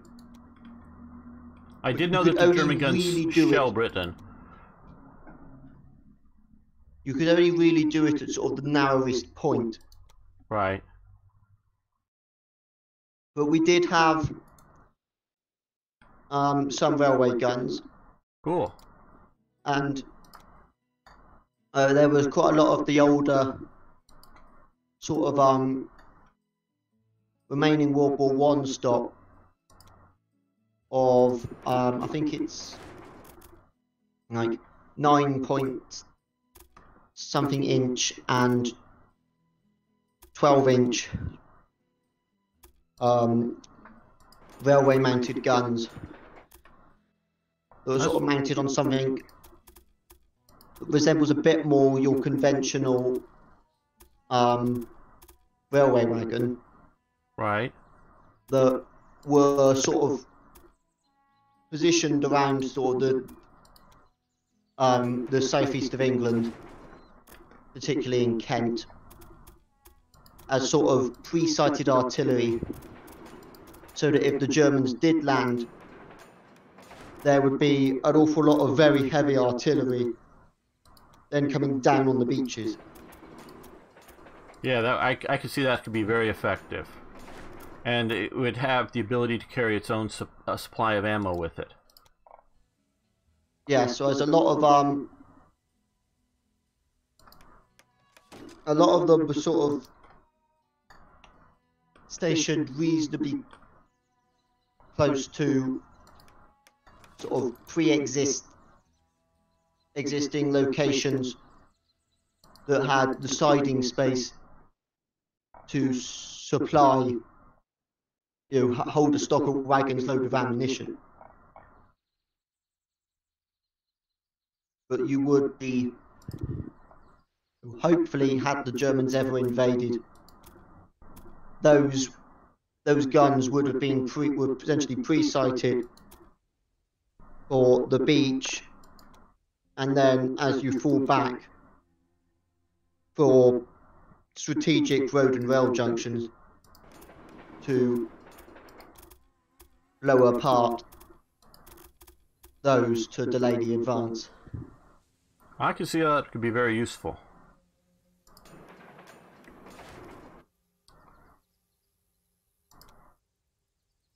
Now we're gonna connect these up here.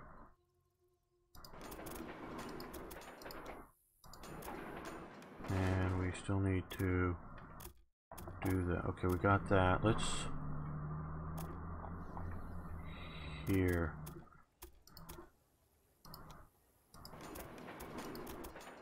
Okay. Now, how is that for a reasonably efficient connection?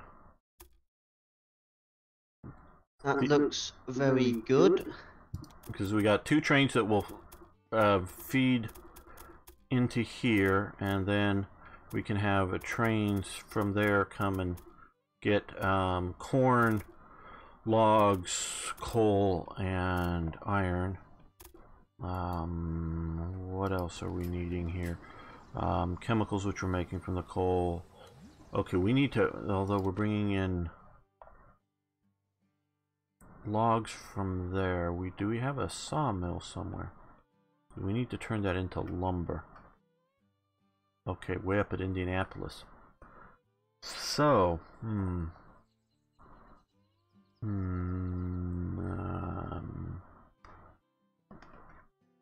well, Either build a sawmill in Louisville, yeah, but I only have, or run a train to Indianapolis. yeah, that's, I think the second thing is because the city does have another slot, but it requires 90,000 populace to get the to add another sawmill there, and so we need those two. Right. Okay, so this junction is not the most efficient for doing that. Okay, well, let's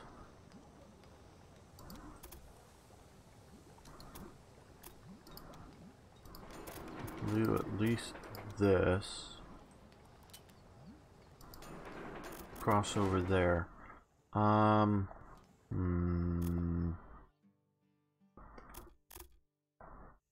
Okay, this is another big warehouse here set up to take in these goods. Do a loop here. How interesting. Okay.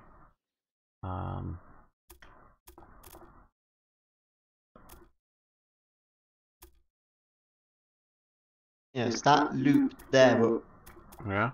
at West Estate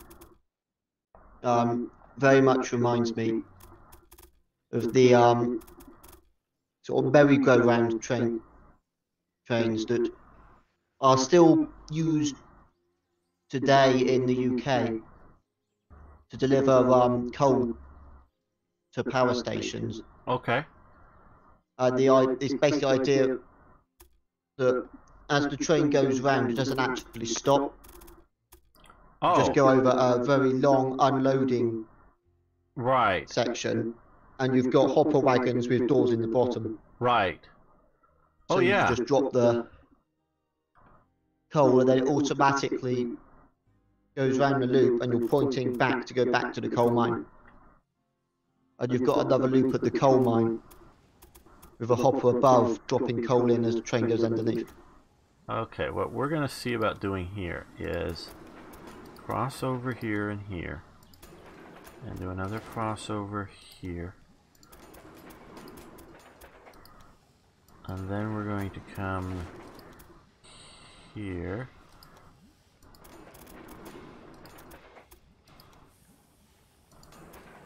and then we're going to come here again.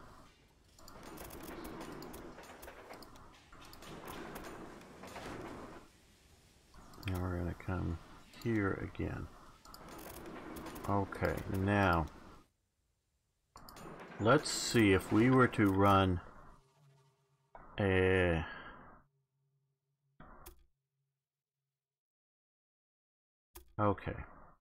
Let's create a train. We're going to go from Indianapolis to Louisville.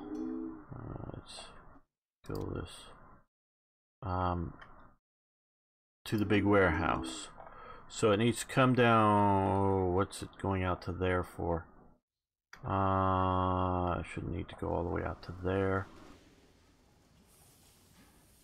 I was hoping it would come.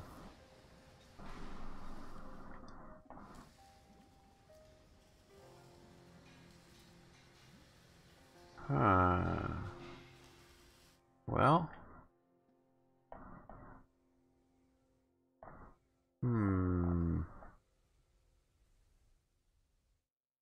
We don't. I knew it was going to come here and need to switch back through this, but I was hoping it would come to here.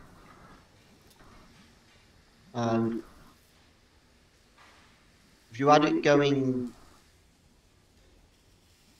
you could have it going back to Louisville after the big warehouse. Well, it's gonna Or do you just want it going in the big triangle that it's got? Well, the arrows just see the orange on the actual track.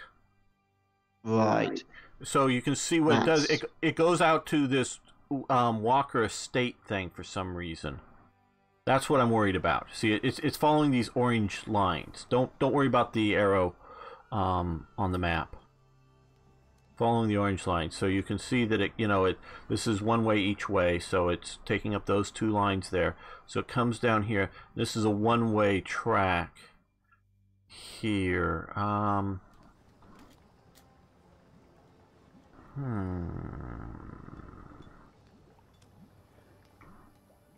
It's probably because it's sharing a platform with the stuff coming in from that estate. That's probably why it's saying if you put a signal down. Yeah, hold it just a second. What I can do is here I can maybe specify this. No, that's just adding another complication. Okay.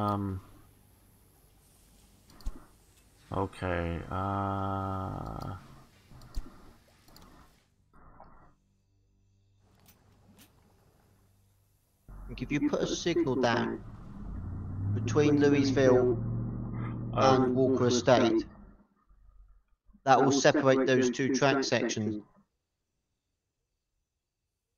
and then it won't show it as needing to occupy that bit of track. Okay, let's try that.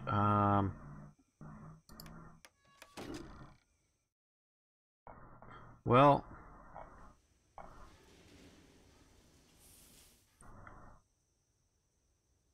what I'm wondering about doing. Okay, we have a. Yeah. Okay. Well, let's try. Oh no, we're not. We want to go back to Jackson Pit, new rail line. Okay, let's redo this. Now, signal doesn't do it. It's right there. But what I wanted to do is switch back. What I thought it would do is we come to take this to here, and then take this line to here to this line here, and from this line here come here and switch back. Right.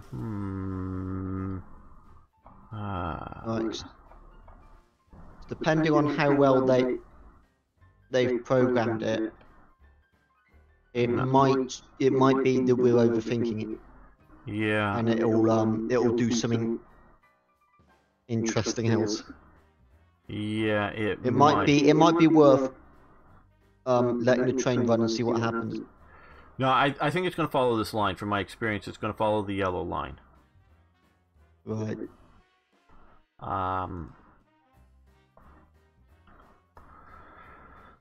Well,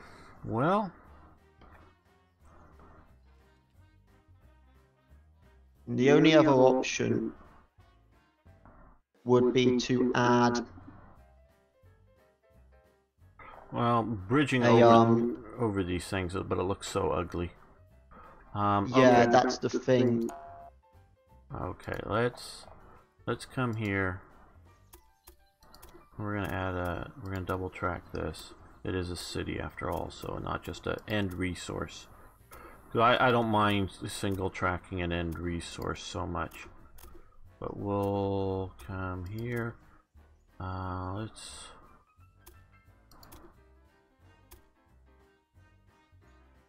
Yeah. It's the one thing this game doesn't seem to handle very well. So you can do that. You can look at the map there. See, I can bridge over that, theoretically, or under that, but that's a little too close. Yeah, it won't let you cross them on the level. No, yeah, not on. Just have a set of diamonds. I can come to. I can't cross, but I can merge. Yeah, you. I can merge, but so I could merge this into this, like this. You know, to get do that. But I can't cross on the, do a straight cross. It'll either go under or over, and it can't be too. It has to have. You have to be gradual enough. It can't be 136 degrees of thing. So it'd have to start over on the far side of the river and bridge over that way.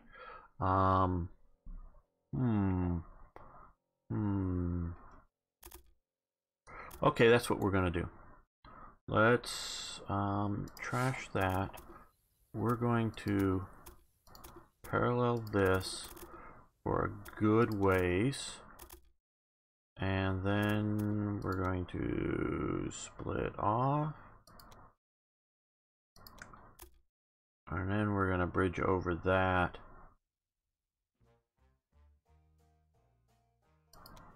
and then we're going to come down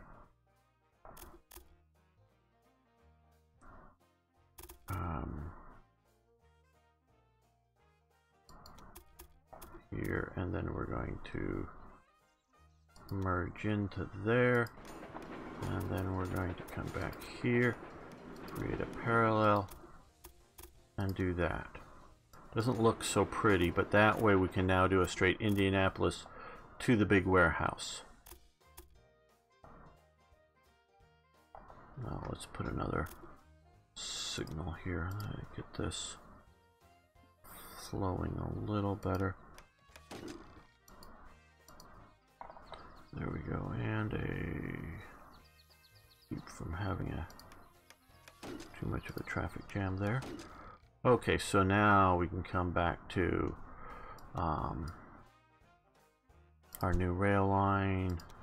Now we'll just go straight from here to here, and so that will go there direct. So we'll want that, and again a Philadelphia engine. And so then we want another railway line to come from Indianapolis down to here that will bring our, along with other things, but it will bring our lumber once it's been milled. Okay, so we have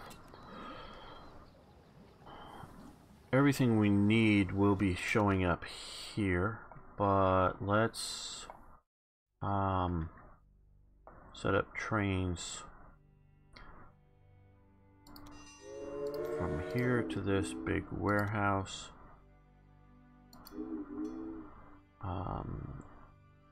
This one again, we will want to make sure that we're running somewhat full at least. And here, oh well, no, we need it. From here down to this big warehouse. That.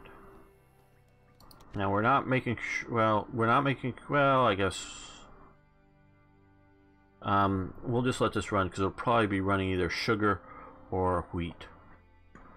And so we'll have from Louisville here. Let's add, we can use this thing that we sort of started. Louisville to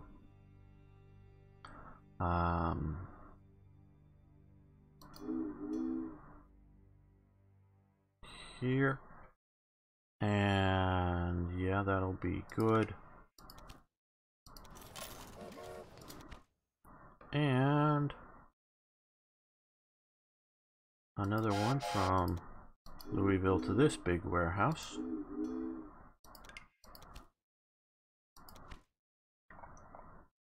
So, oh, this one also needs to assign a drain to that one. Okay.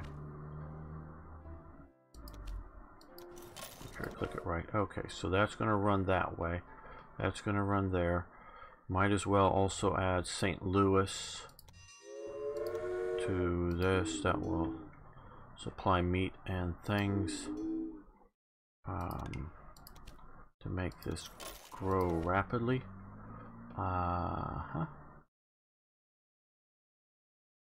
Now, what are okay? These are troops.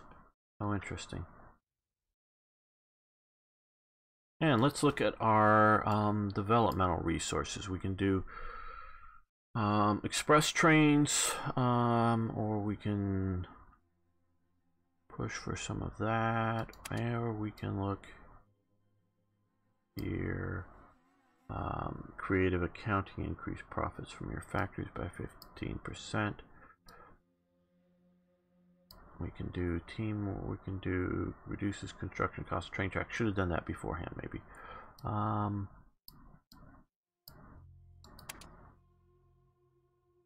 32, 27.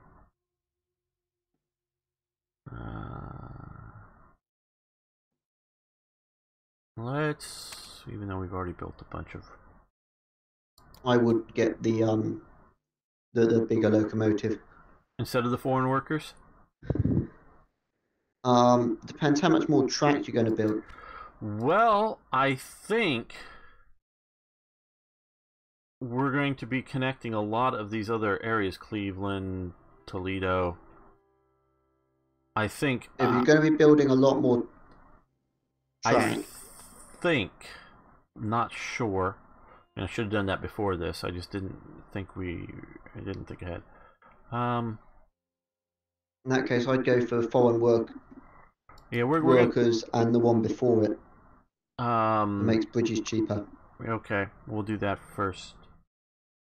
Yeah, okay, we'll do that. Okay, there we go. Oh, we still have more. No, we still have even more. How many points do we have? Oh, we have 700 points after this. So yeah, we're doing foreign workers. And then let's come back over here. We'll do the dragon, which will unlock some more stuff, but we'll earn more points, 40 per month. So we'll be getting some more pretty soon to do some more. Okay. Yeah, I should have done that first. Okay, and let's get, well, don't know even if we need the Walker Estate, because we're already getting corn from here, from Lee Farm to the big warehouse. Well, you know,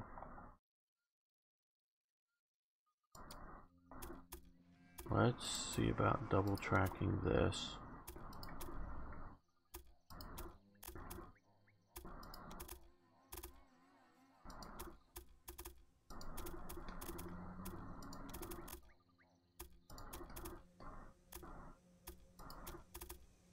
At least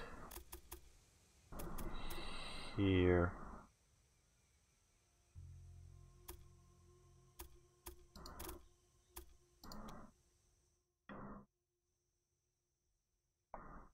How is that now? Where they built the bridge, I know we could. I don't know if we can redo this, but okay. Let's do that, and then let's build some.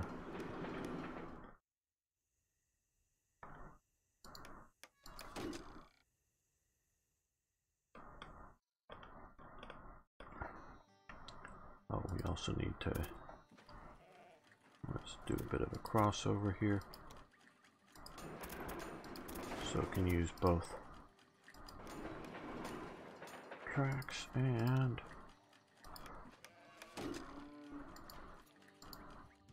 tell it which way to go, give it an intermediate.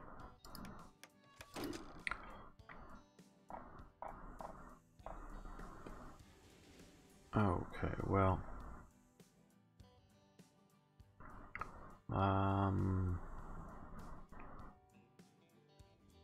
yeah, okay, well, that's a start. Let's see how that's going once we unpause this.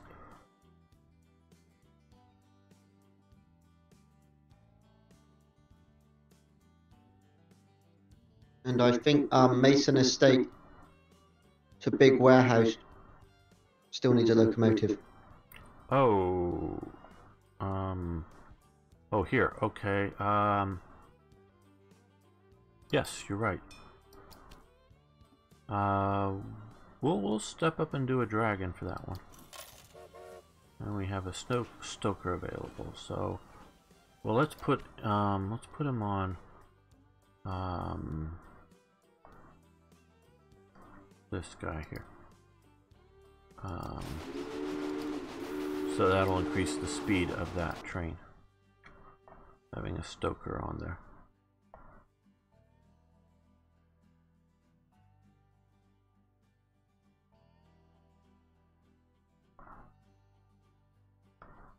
Now, I purposefully sort of waited and I now create oh, let's just Louisville to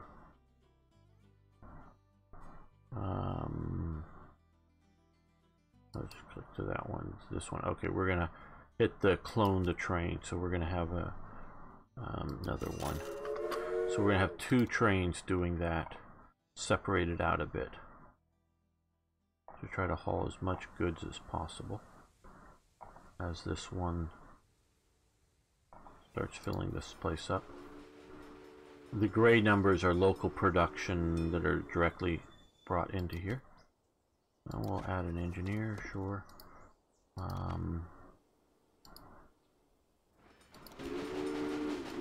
I'll keep from breaking down as much. Reduce maintenance amount.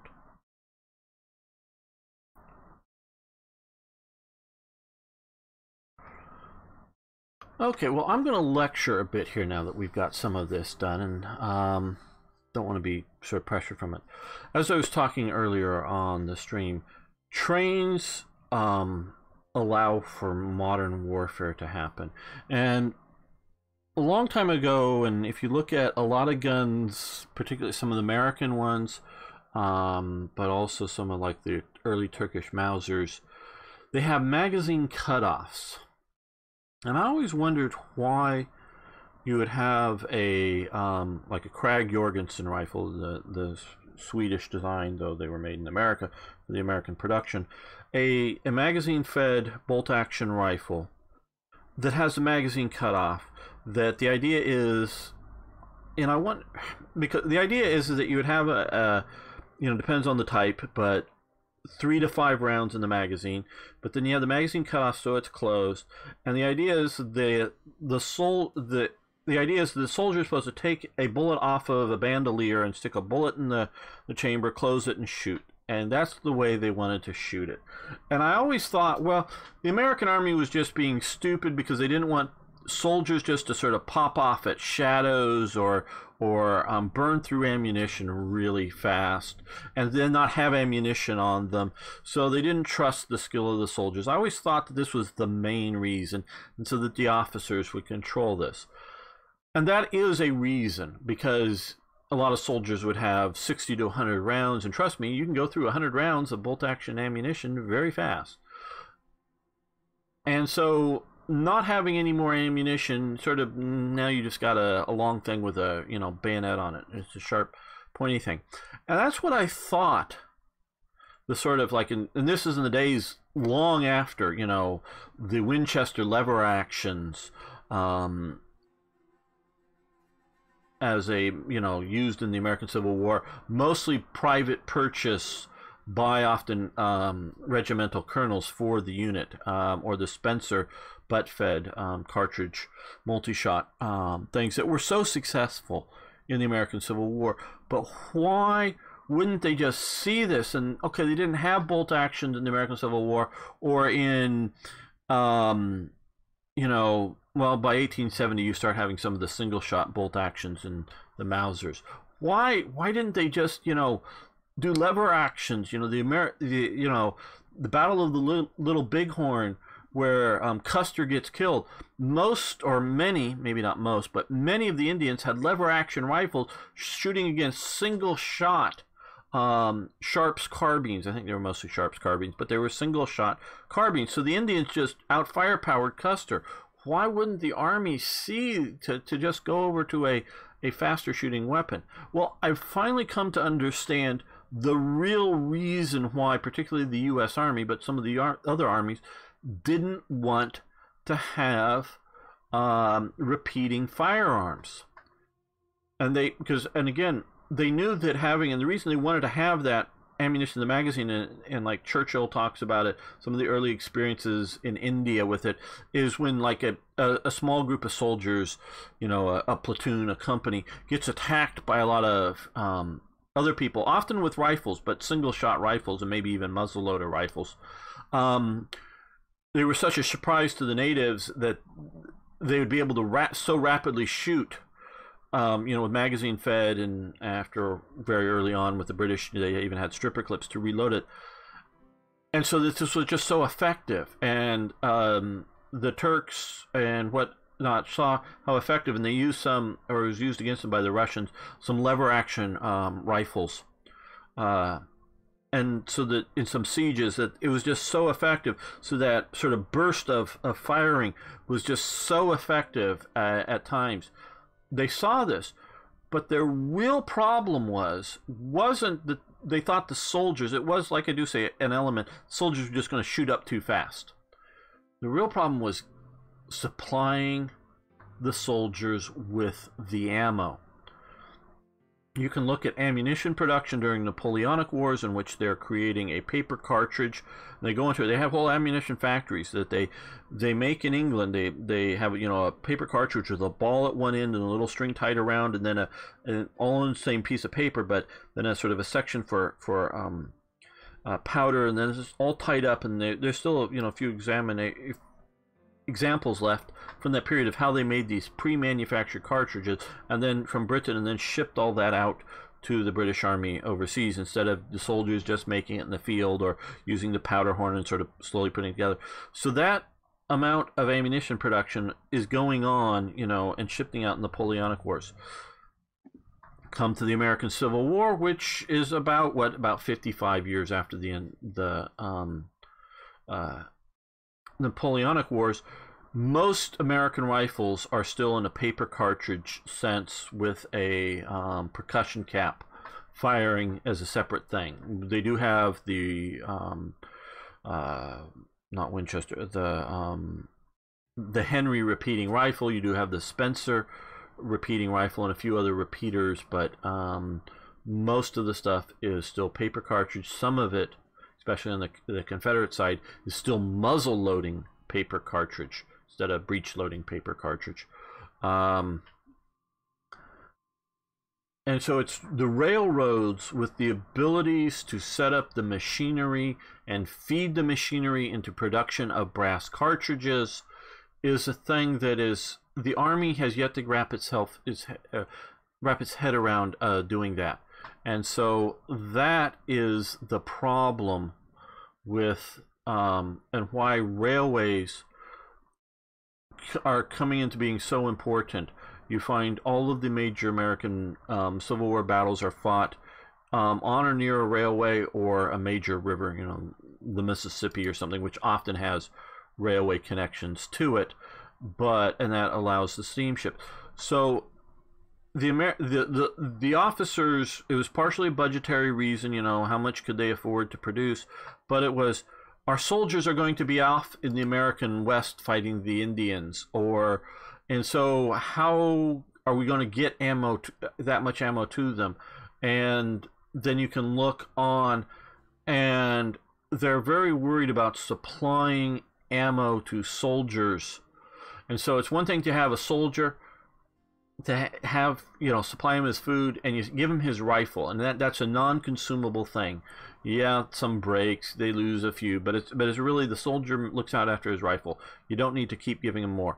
But if he could easily shoot the cost of the rifle, which is considered an expensive thing, a day in ammo, in the cost of producing that ammo. If it's a repeating rifle, you could shoot through easily the day in the cost of it. So moving it, and it isn't really until the acid test of the Spanish-American War down in Cuba, in which they run into the Spanish Mausers with the stripper clip loading, because it becomes also the stripper clip, because the Americans are mostly using the Krag Jorgensen at the time, which is dump fed. You put in the rounds into the magazine, and then you close in the magazine by hand, each round at a time. So you're putting them in, and then you close the magazine up, and then whether you have the magazine cut off, open or closed, to work the bolt to feed that. Where the Spanish, you just 5-shot stripper clip, load, shoot. The gun is also better performing, and it's a flatter trajectory and everything else. But they see the tremendous firepower advantage. So it really isn't until coming up against these things do they finally learn we have to step up. And this is the war of production, as opposed to the war of combat and maneuver. And that's what railways allow to happen. And I see here we need let's keep things going in the right direction. Some more signals to keep this going right. Put that down. Okay, so that way they're going in 2 ways. And here we also, no, we didn't here. Okay, that's all good. Okay, so I'll close this. So that is why railways are so important.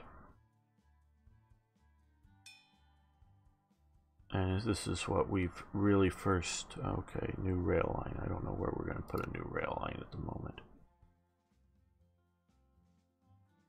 Now, our goals. Okay, we need to get to 60,000 by the end of next year. We're at 53, and we also need to produce 1 weapon. But we're going down in population, so we don't like that.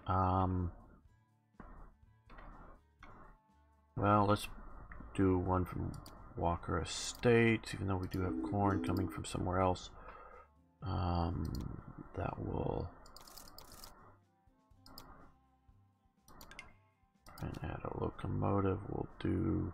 we have the money, we'll do the better one. Get that going. Let's add another...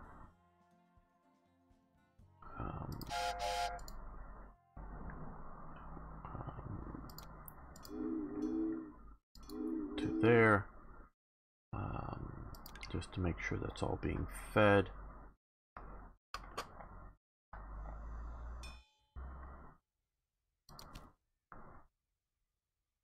Okay, we're not going to bother with those, I don't think.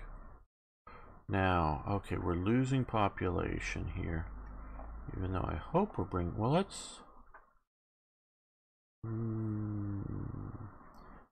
bring in 1 more train from out here as well. St. Louis, let's go to the St. Louis line, and we'll clone that. Hopefully that will help. We'll be bringing more food in. All we have to do is produce 1 weapon and grow the population. Still don't have... Yeah?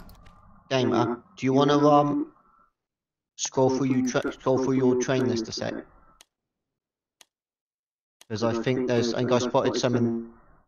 Sure. Livestock near Columbia. Where are we about? Yes, we'll buy this.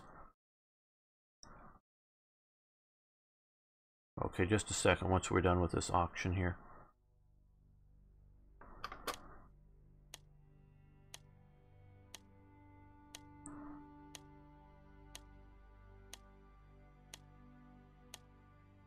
Okay, we've got that. So we now own that. What's the problem you're seeing? I think some of the trains in the train list don't have locomotives. Okay, well, oh, you're right. There you go. Right, good, good. Add a locomotive. We'll also do the dragon there. Yeah, and we also that one. That would be a problem. Great, thank you. Okay, so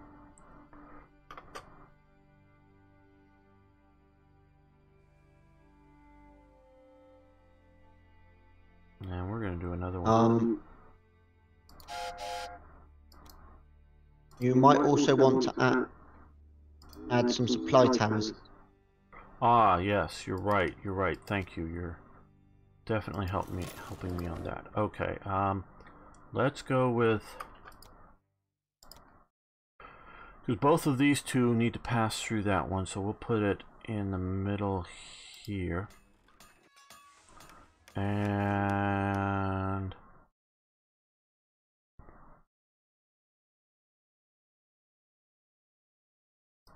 let's add one there. Do we have something to the St. Louis to Parker? No. Let's do the Parker Ranch as well. See, that might overstress the system, I don't know. We'll go fast.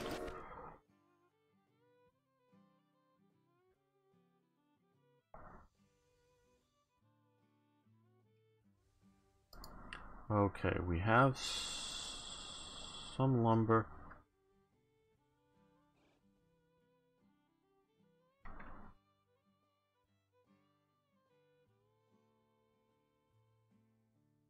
And here we go. This guy here. What we're going to do here is, at the big warehouse, we're going to prioritize coal and iron, because we want to make sure we make one of those guns. Engineer. And we can put them on that train if we have an open slot. Again, I want to look and see. Okay, 52,000, and we're no longer losing population.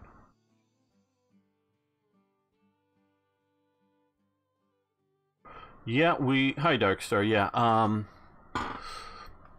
we have yet to research Caboose, so that is a thing, most assuredly. What we can currently look at with the trains, here individually, we can come here and, oh, they don't like each other, so we're going to put you on to a different train. But we can come to rail cars. We have a refrigerated car, dining car, and a mail car, but I'm mostly worried about getting resources, so those aren't, well, the refrigerated car, maybe we could come here. Yeah, let's add a refrigerated car, because that could quite likely be moving meat, and this one I think is actually currently moving meat, so we'll add refrigeration car. So it actually reduces the meat down a little bit better, but it should help that. This guy, no suitable.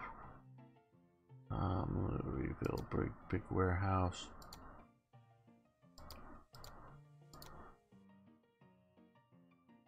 I'm only worried about him picking up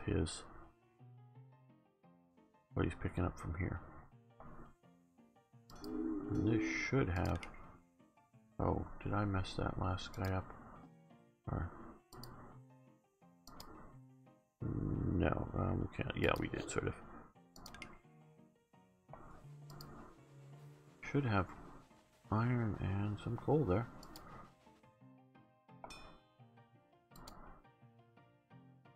security guard. Maybe we can keep the... Let's give him the security guard, and well, let's go to a different train so they're not having a fight. Oh no, let's here then. Back.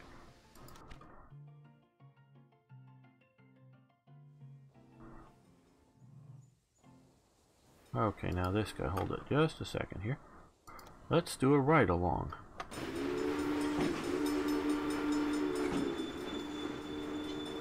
So we can see the train car. Let's look back over the rear. Okay, a lot of coal, that looks like.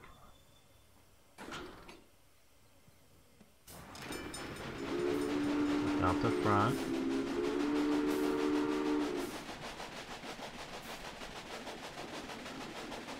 This is a good way to see if we have any, you know, traffic jams or how the thing is flowing.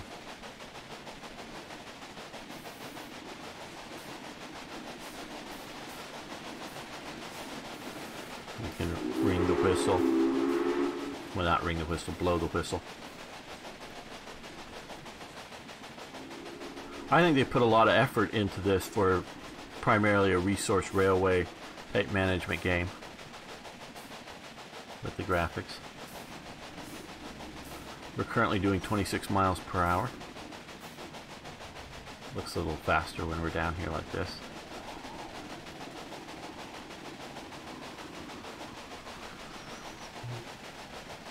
Game man. Sure.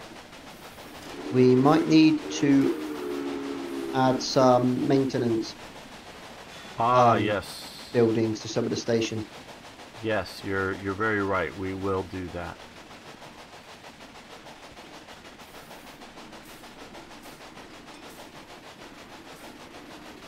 And you're absolutely right. We do need to do that.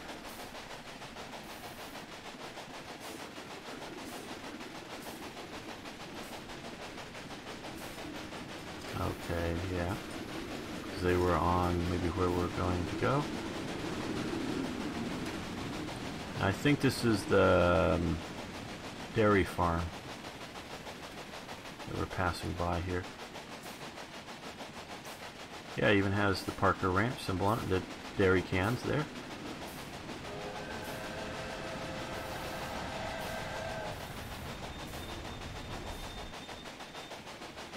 Yeah, past the milk churns.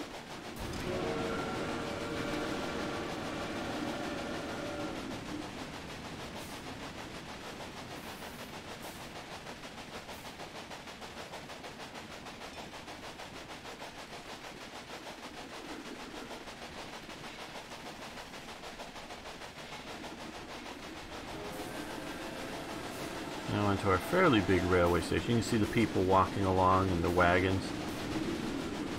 I know it isn't terribly remarkable, but for considering the type of game it is, fair amount of detail.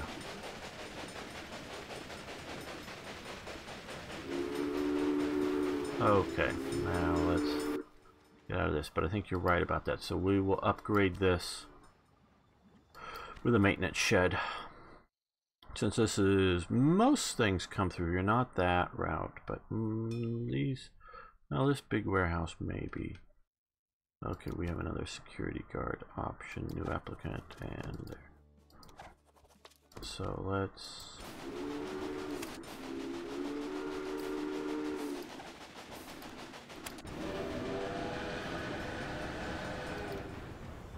add the stoker to that one.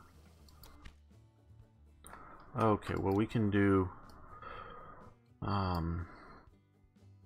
standardized components.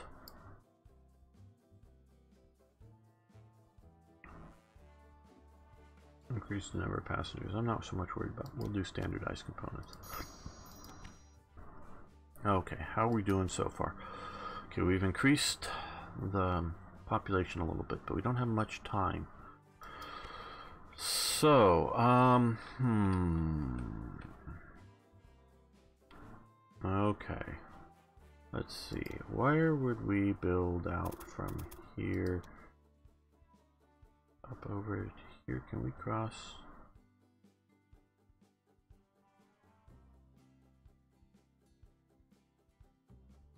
I'm thinking about going to Columbia. Or, well,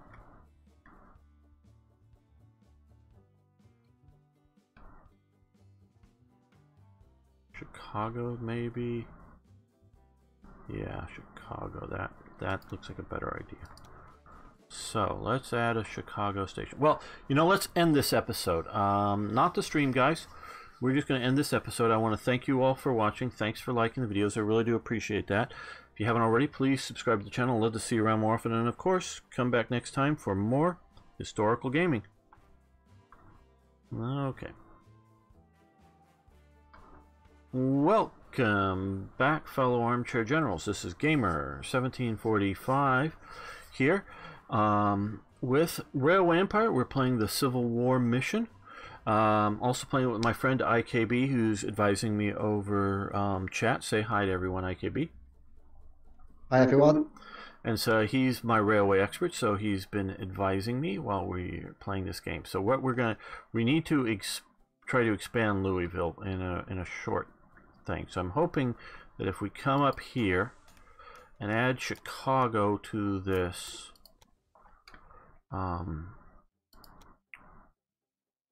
railway network.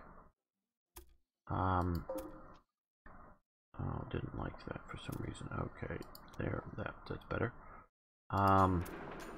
We can get maybe some, because it has meat packing up there. Get some more food coming in, and also maybe more people moving because of the railway connection to expand the population a little bit faster. I'm not sure if that's going to help or not, but that's what I'm looking at attempting to do. And just try to keep this consistent. Oh, we haven't done that. Oh, I should have done that. Oh, it's a one-way track until there. Okay, what we're gonna do here is, we sort of has been a one-way track. We're gonna come here and we're gonna do a crossover between these two. And so now, okay, well, it doesn't really matter, so but we'll keep that going. Let's come up, no, not Chicago, we want to be down here. Oh, we need to make a crossover here.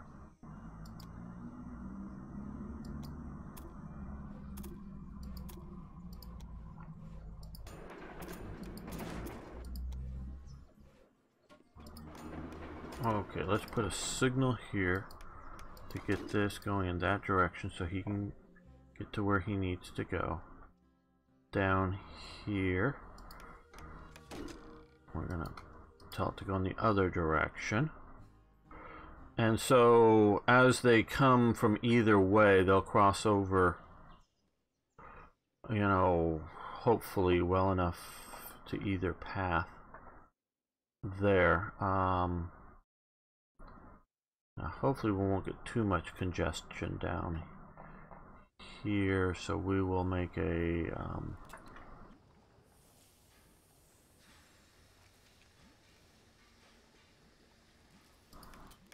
this could become a real problem. Well, you know, let's see about doing this.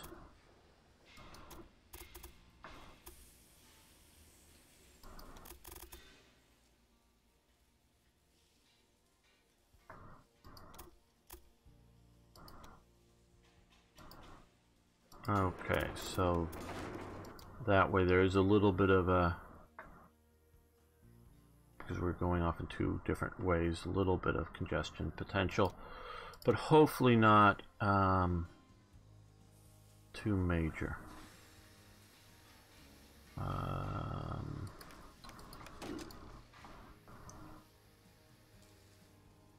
don't know that we've kept this going in the right ways, but oh well.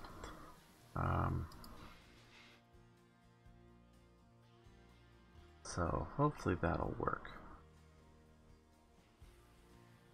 Because what we want to do here is, we can make that no. Oh yes, we did. Okay, then it means we need to come here and yeah, let's keep a consistency going between these.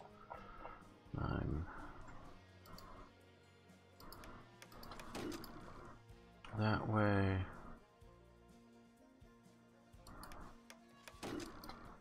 That way, and in the middle here we will stick a supply tower. And so now what we're going to do is set up, at least start with 2 trains. One from Chicago. Come on, take that click. Get rid of this thing. To Louisville, and let's get rid of these guys. And that'll run. We'll put on a dragon. That'll do that. And another one, we're just going to go from Chicago to Indianapolis. And we'll do that. So that way, yeah, one will wait till the other one get going. That way that will help grow Indianapolis as well as grow Louisville, and they'll come back and forth. So hopefully that'll flow well enough. Now, how are we? No, we haven't produced one. Well, we've produced 0.9 of it. You now own a weapons factory. You will now be able to intervene in the battles, indirectly at least.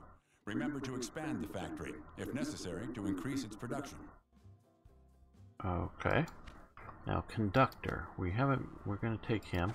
We haven't been doing a lot of what is probably passenger trains.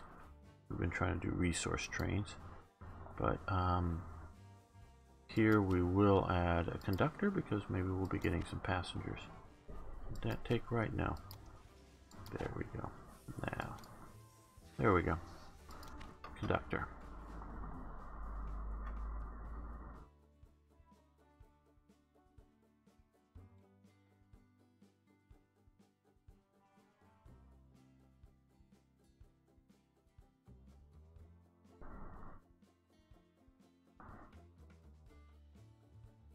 Okay, looks like we're expanding our population. Okay, that's increasing, still just March, so I think we'll hit the 60,000 in enough time.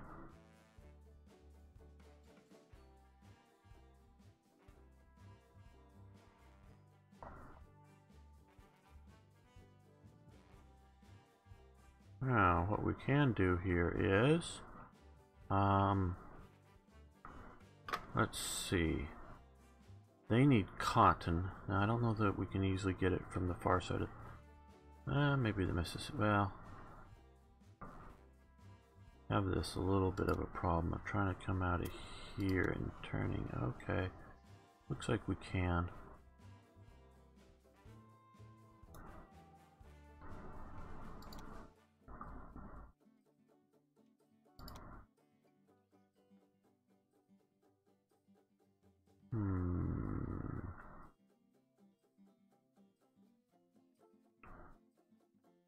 Well, big warehouse and... Well, can we do it with just a train station? No, it needs to be big. 200,000...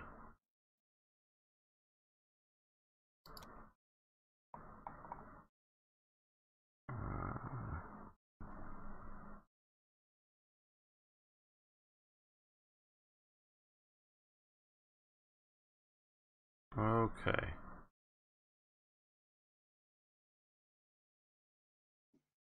Let's be a little creative here. This is the tighter one, so that's the one I want to build first.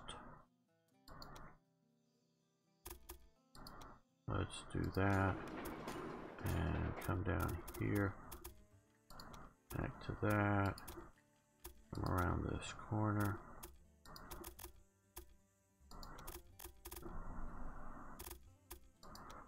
Okay, and we'll do crossover.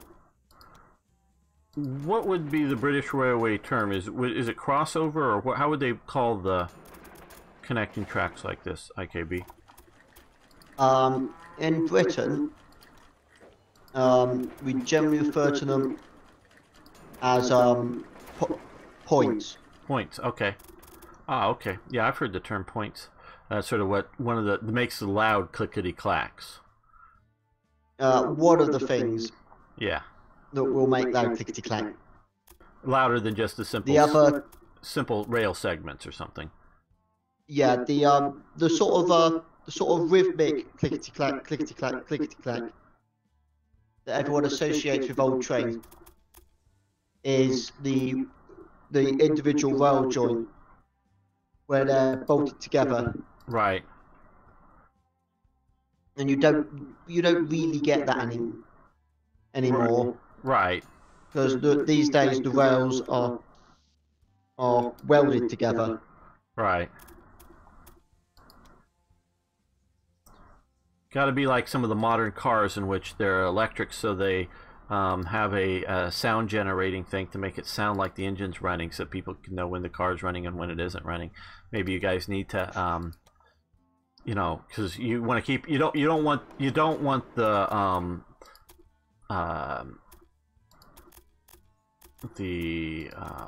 friction of it, so you want it smooth, but make the sort of sound and whatnot happening so that the passenger riders get that experience. So you might want to suggest adding a soundtrack of clickety clacks based upon the speed for your passengers' enjoyment.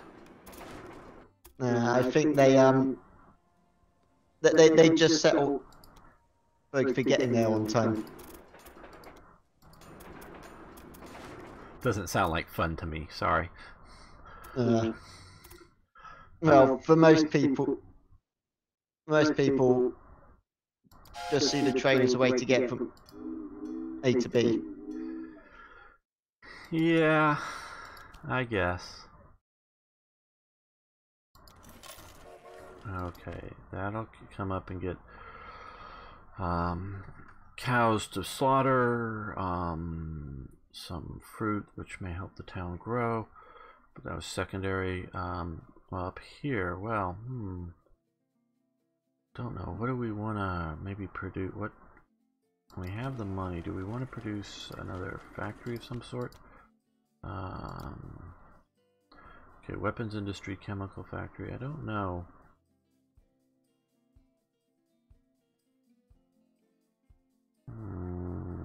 I don't know. Maybe that's, well, we do have. Can you build another sawmill yet? No, that's what I'm thinking about doing that here, because this says that there's like an open spot for something. So I think another sawmill, because we have straight logging up there. So let's throw in a sawmill over here, and well, let's do just a small station first. Come up here. Larger stations, they say the larger the station, the faster it will load the train. But I just sort of figure for this sort of, I may run a track over there, because that could maybe help Indianapolis also with timber, and that may have been the sort of intended source for that.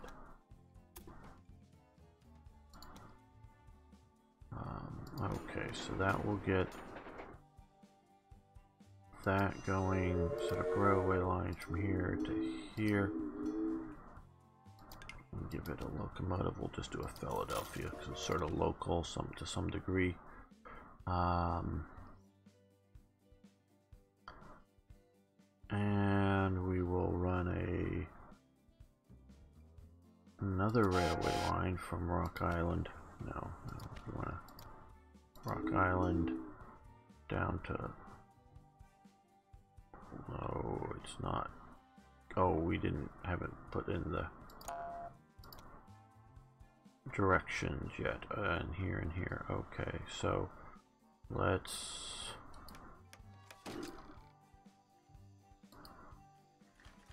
Right, I can see what it is. The two lines coming out of Rock Island Right. and the two coming out of St. Louis. There's no actual connection between them at the station, at the cattle station. Oh, you're right. Wow. You're right. That is what it is. Wow, I messed that up, didn't I? Okay.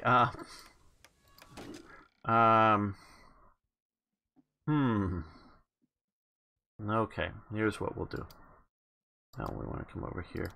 Here, instead of rebuilding or tearing up this whole thing, let's put that there, and then we're going to come in here and tear up this bit.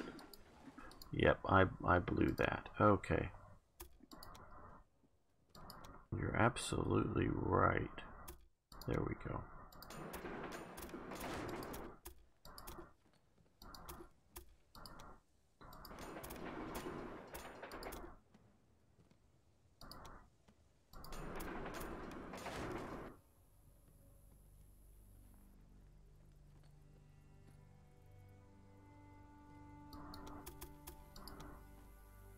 Okay, so we have that. Got that signal. Let's get that one going in that direction, this one going in this direction, so it can do that. So now we can go from, let's go back to here. First one to there, that will get us logging. And add a... Oh, we already did this, didn't we? Oh, man. Yeah, we already have an ally. Okay, so we're gonna cancel this. Trash the whole thing. Yeah. Oh. Yeah, cancel this. Okay, what we need to do the Rock Island part 1. To St. Louis. And this one we're going to use the faster train. It's got a greater distance to go.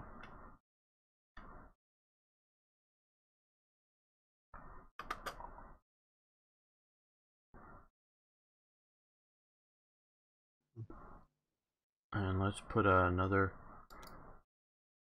train. We're going to do it from Hill Cattle to there.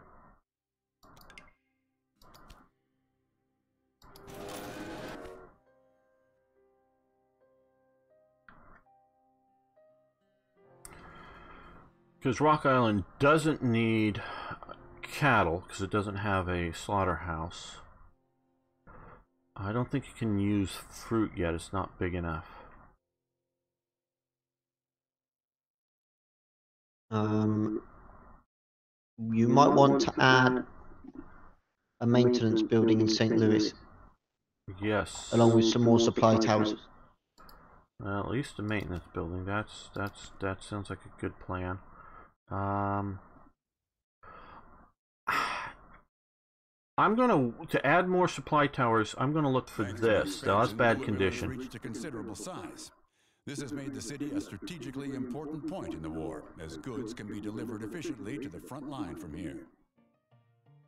The president is satisfied. We've driven back the Confederate troops. Now we need to advance, and for that, we need to be able to deliver supplies. Your task now is to expand the rail network into the south as quickly as possible. Incorporate the existing lines into it. Tennessee is strategically crucial for the further course of the war. We've established military camps in Nashville and Memphis. Deliver weapons to them, and do so as quickly as you can.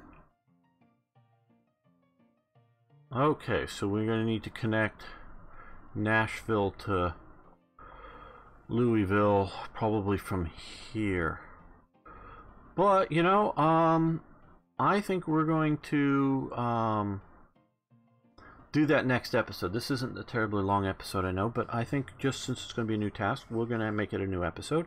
I want to thank you for watching. I want to thank IKB for helping me out with this. I think this has been fun.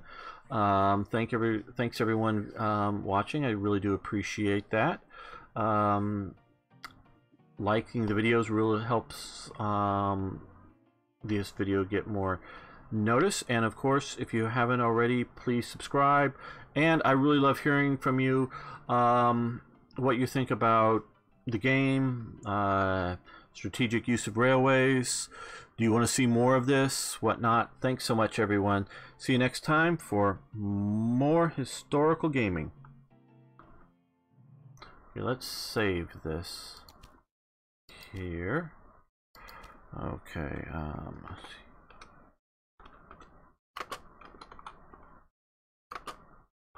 Civil War 1, so I can find it again if I need to.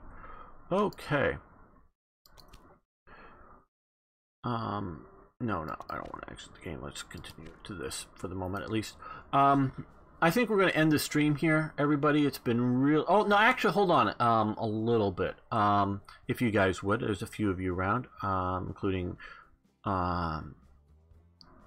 IKB, who's on. This Arno and I were talking about this earlier in this week. I can now offer memberships for my YouTube channel. The standard membership fee for channels is $4.99, and I need to do that to make the channel more profitable. But I don't want to make it just like early access to the videos. And so we were talking about some ideas of things to do to make the channel overall more interesting, but also to make the potential you know, people wanting to join the membership thing and make it more worthwhile to them. Now, I am thinking about some of you regulars, one way or another, I'm going to whether make you moderators or something. I haven't looked into it yet. Try to get you in for free. One of the suggestions that Arno sort of came up with of doing sort of a different discussion topics, even though his title, and I like it, Off Topic with Gamer, but is that we sort of come up with a, you know, possibly like how important railroads are, and just you know, throwing this out as an idea, to warfare. And, you know, a few of us get on voice chat like IKB and IR. Probably use Discord for doing multiple persons better, but get on it and we can chat about it. I can easily have one of my screens set up so that I can, you know, have preset up stills or whatever associated with the game, and we just talk about the theoretical, you know, how railways affect war, or a, you know, historical topic or a current modern topic. We were talking earlier in the stream about whether I thought Trump declaring, you know, an emergency on the American southern border as justification to moving money around under the emergency powers, as opposed to, you know, it's already, the money is appropriated by Congress to do something. Like, one of it is like a anti drugs program, but instead of whatever it's sort of being used for now, well, that program is now to build a wall to keep drugs out of America. You know, sort of use that, you know, what I think about it, and also to get some of your other ideas. That's one of the ideas for, you know, like the members would be the people open to come into the discussion. We discuss the topic, and some of the videos would be released publicly. So what I'm also, that's just sort of throwing out as a general idea, and we also came up with ideas of, like, because there's a really good local aeronautics museum that has like the only flying original Zero still flying, and there's also like a not that good of local tank museum and stuff, like going and do tours of that and things like that. It's a little more ambitious, but I'm looking for ideas of what you think would be good things for membership areas. You don't have to, if you don't have them now, you can contact me some other time. So I'm looking for that, what to make it more interesting, to make it worthwhile. Bikini girls, I don't have one of those to add to the channel, sorry, though that would be popular, I'm sure. Dark Star. But you know, I get the sort of joking kind of thing, but a little more realistic. My goal is by the end of this year, try to have a camera set up so that I can produce you know, films, whatever, you know, with a backdrop, and I can do discussion topics too from that. And so you see that, but I want to do the lighting and do all that right. So that's sort of like a year's goal this sometime this year to get done. But so I'm looking for ideas to do. So I don't know if any of you have them now, or just think about how to enhance the channel, improve it. Because one of the things I really do plan on doing is, once I can get a hold of a copy of it, is play, there's multiple reasons why I haven't wanted to do it sort of publicly, but play Blacker Ice, and play it as Germany. Not Black Ice, but Blacker Ice for Hearts of Iron 3. The game that Maverick has done, and, which is a bit more controversial, especially if you're playing as Germany, I understand, and I've looked at that. So thinking about that as being a members channel only exclusive. But so I don't know, does any of you guys, I'm looking at the chat, have ideas? Nothing really now. Okay, so if you come up with something, I do want to hear how to make the channel more interesting. You know, that something that somebody would want to pay the membership fee of a monthly $5 kind of thing.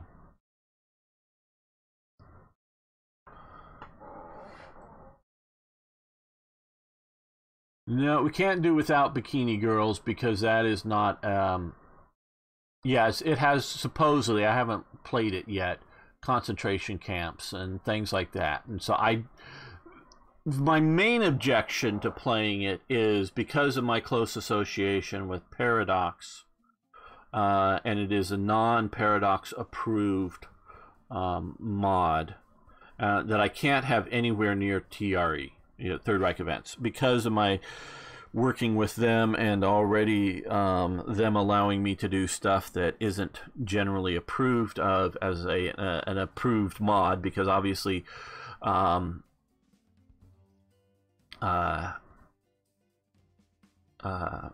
you know, if you have a mod on the Paradox forum, it has to be an approved mod, and they've let it get away with things. So I don't want Third Reich events associated with Blacker Ice, but that is the main reason I haven't done it. The secondary reason is just that it does get controversial and needs to be handled sensitively. So I thought that would be maybe a good thing to put in the members only, or at least the great bulk of it in the members only section. But I want to do something more interesting than just,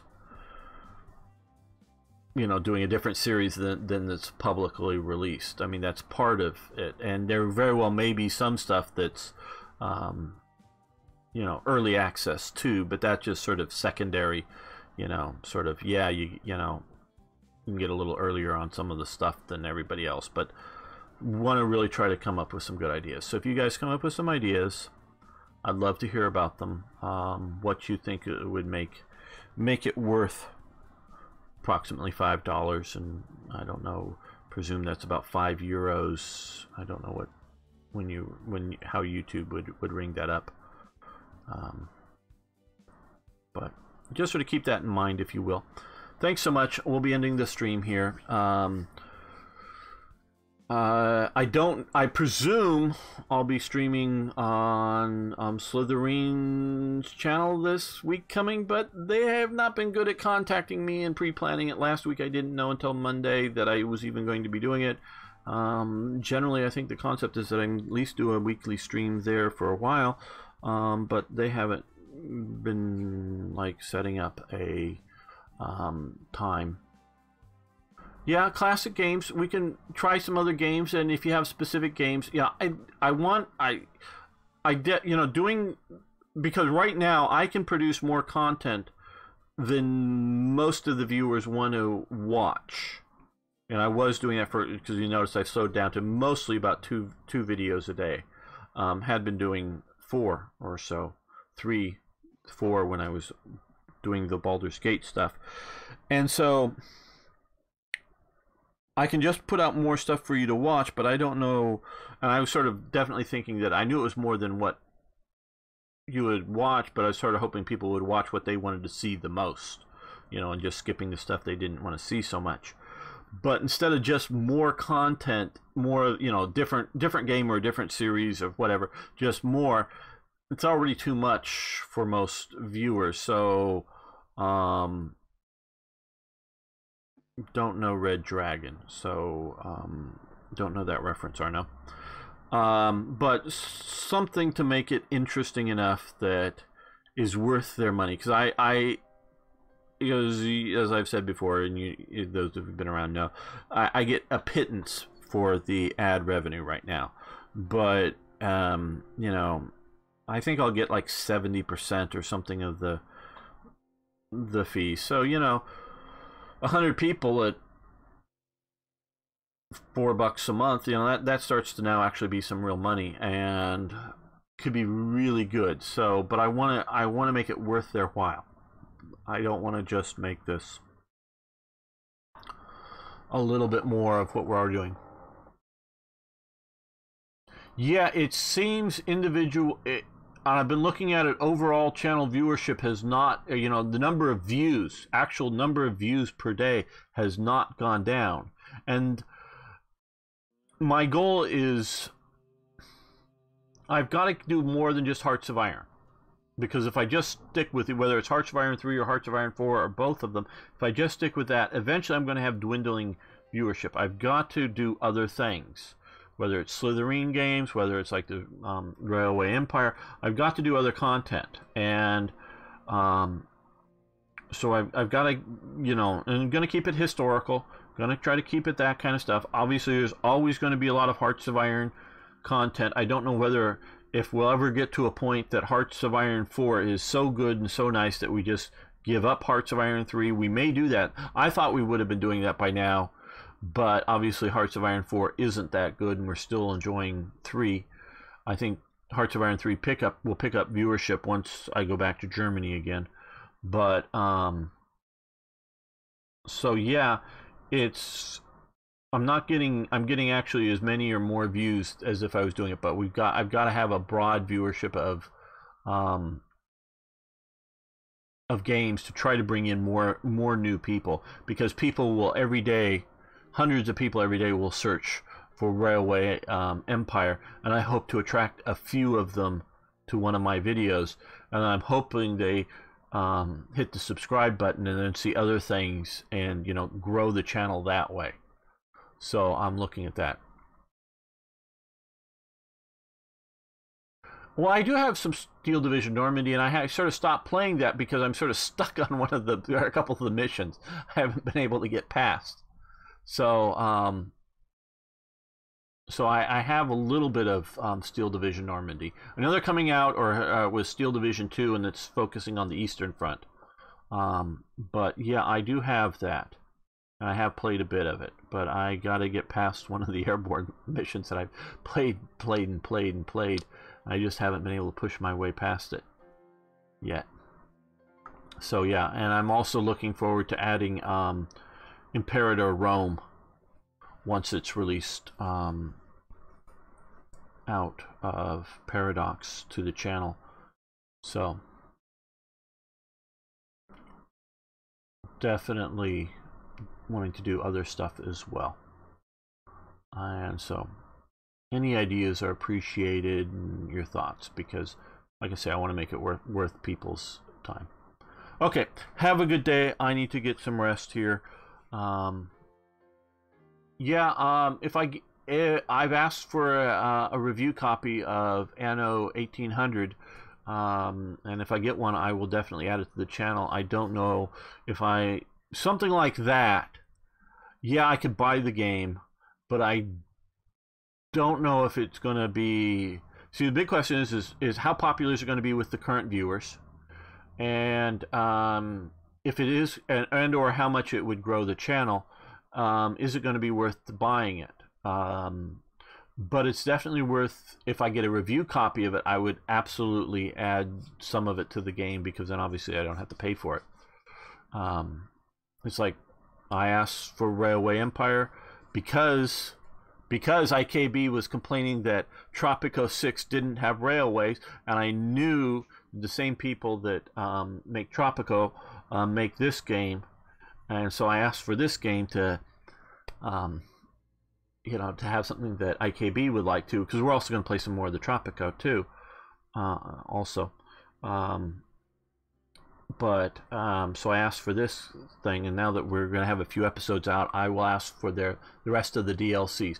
I don't have Man of War, IKB. That is something that I've definitely seen some videos of. Looks good. Would be a good idea. Maybe I should try to get a copy of that too.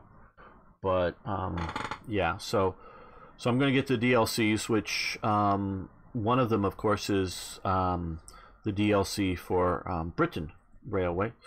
The other, I think there's an additional American one, and then there's a Canadian and a Mexican one, and a South American one. But I'm just going to ask for all the DLCs once I get some content of this out and up, and that'll make them go, yeah, hey, because I got hooked up with a new service that supplies review copies, and they track how much content that you put out from their game, a game that you get through their system, keyword, and how much content you put out, how many views it's getting, and that kind of thing. And so they track all of that. And so I wanted to show, hey, yeah, you've given me a review copy. It's gotten a bunch of views, been out there, and now give me the DLCs. That'll also get viewed as well. Yeah, like I say, Man of War looks like a good thing. I'm familiar with it, from watching some videos of it, but I haven't played it yet. Okay, thanks a lot, guys. We're gonna end this now.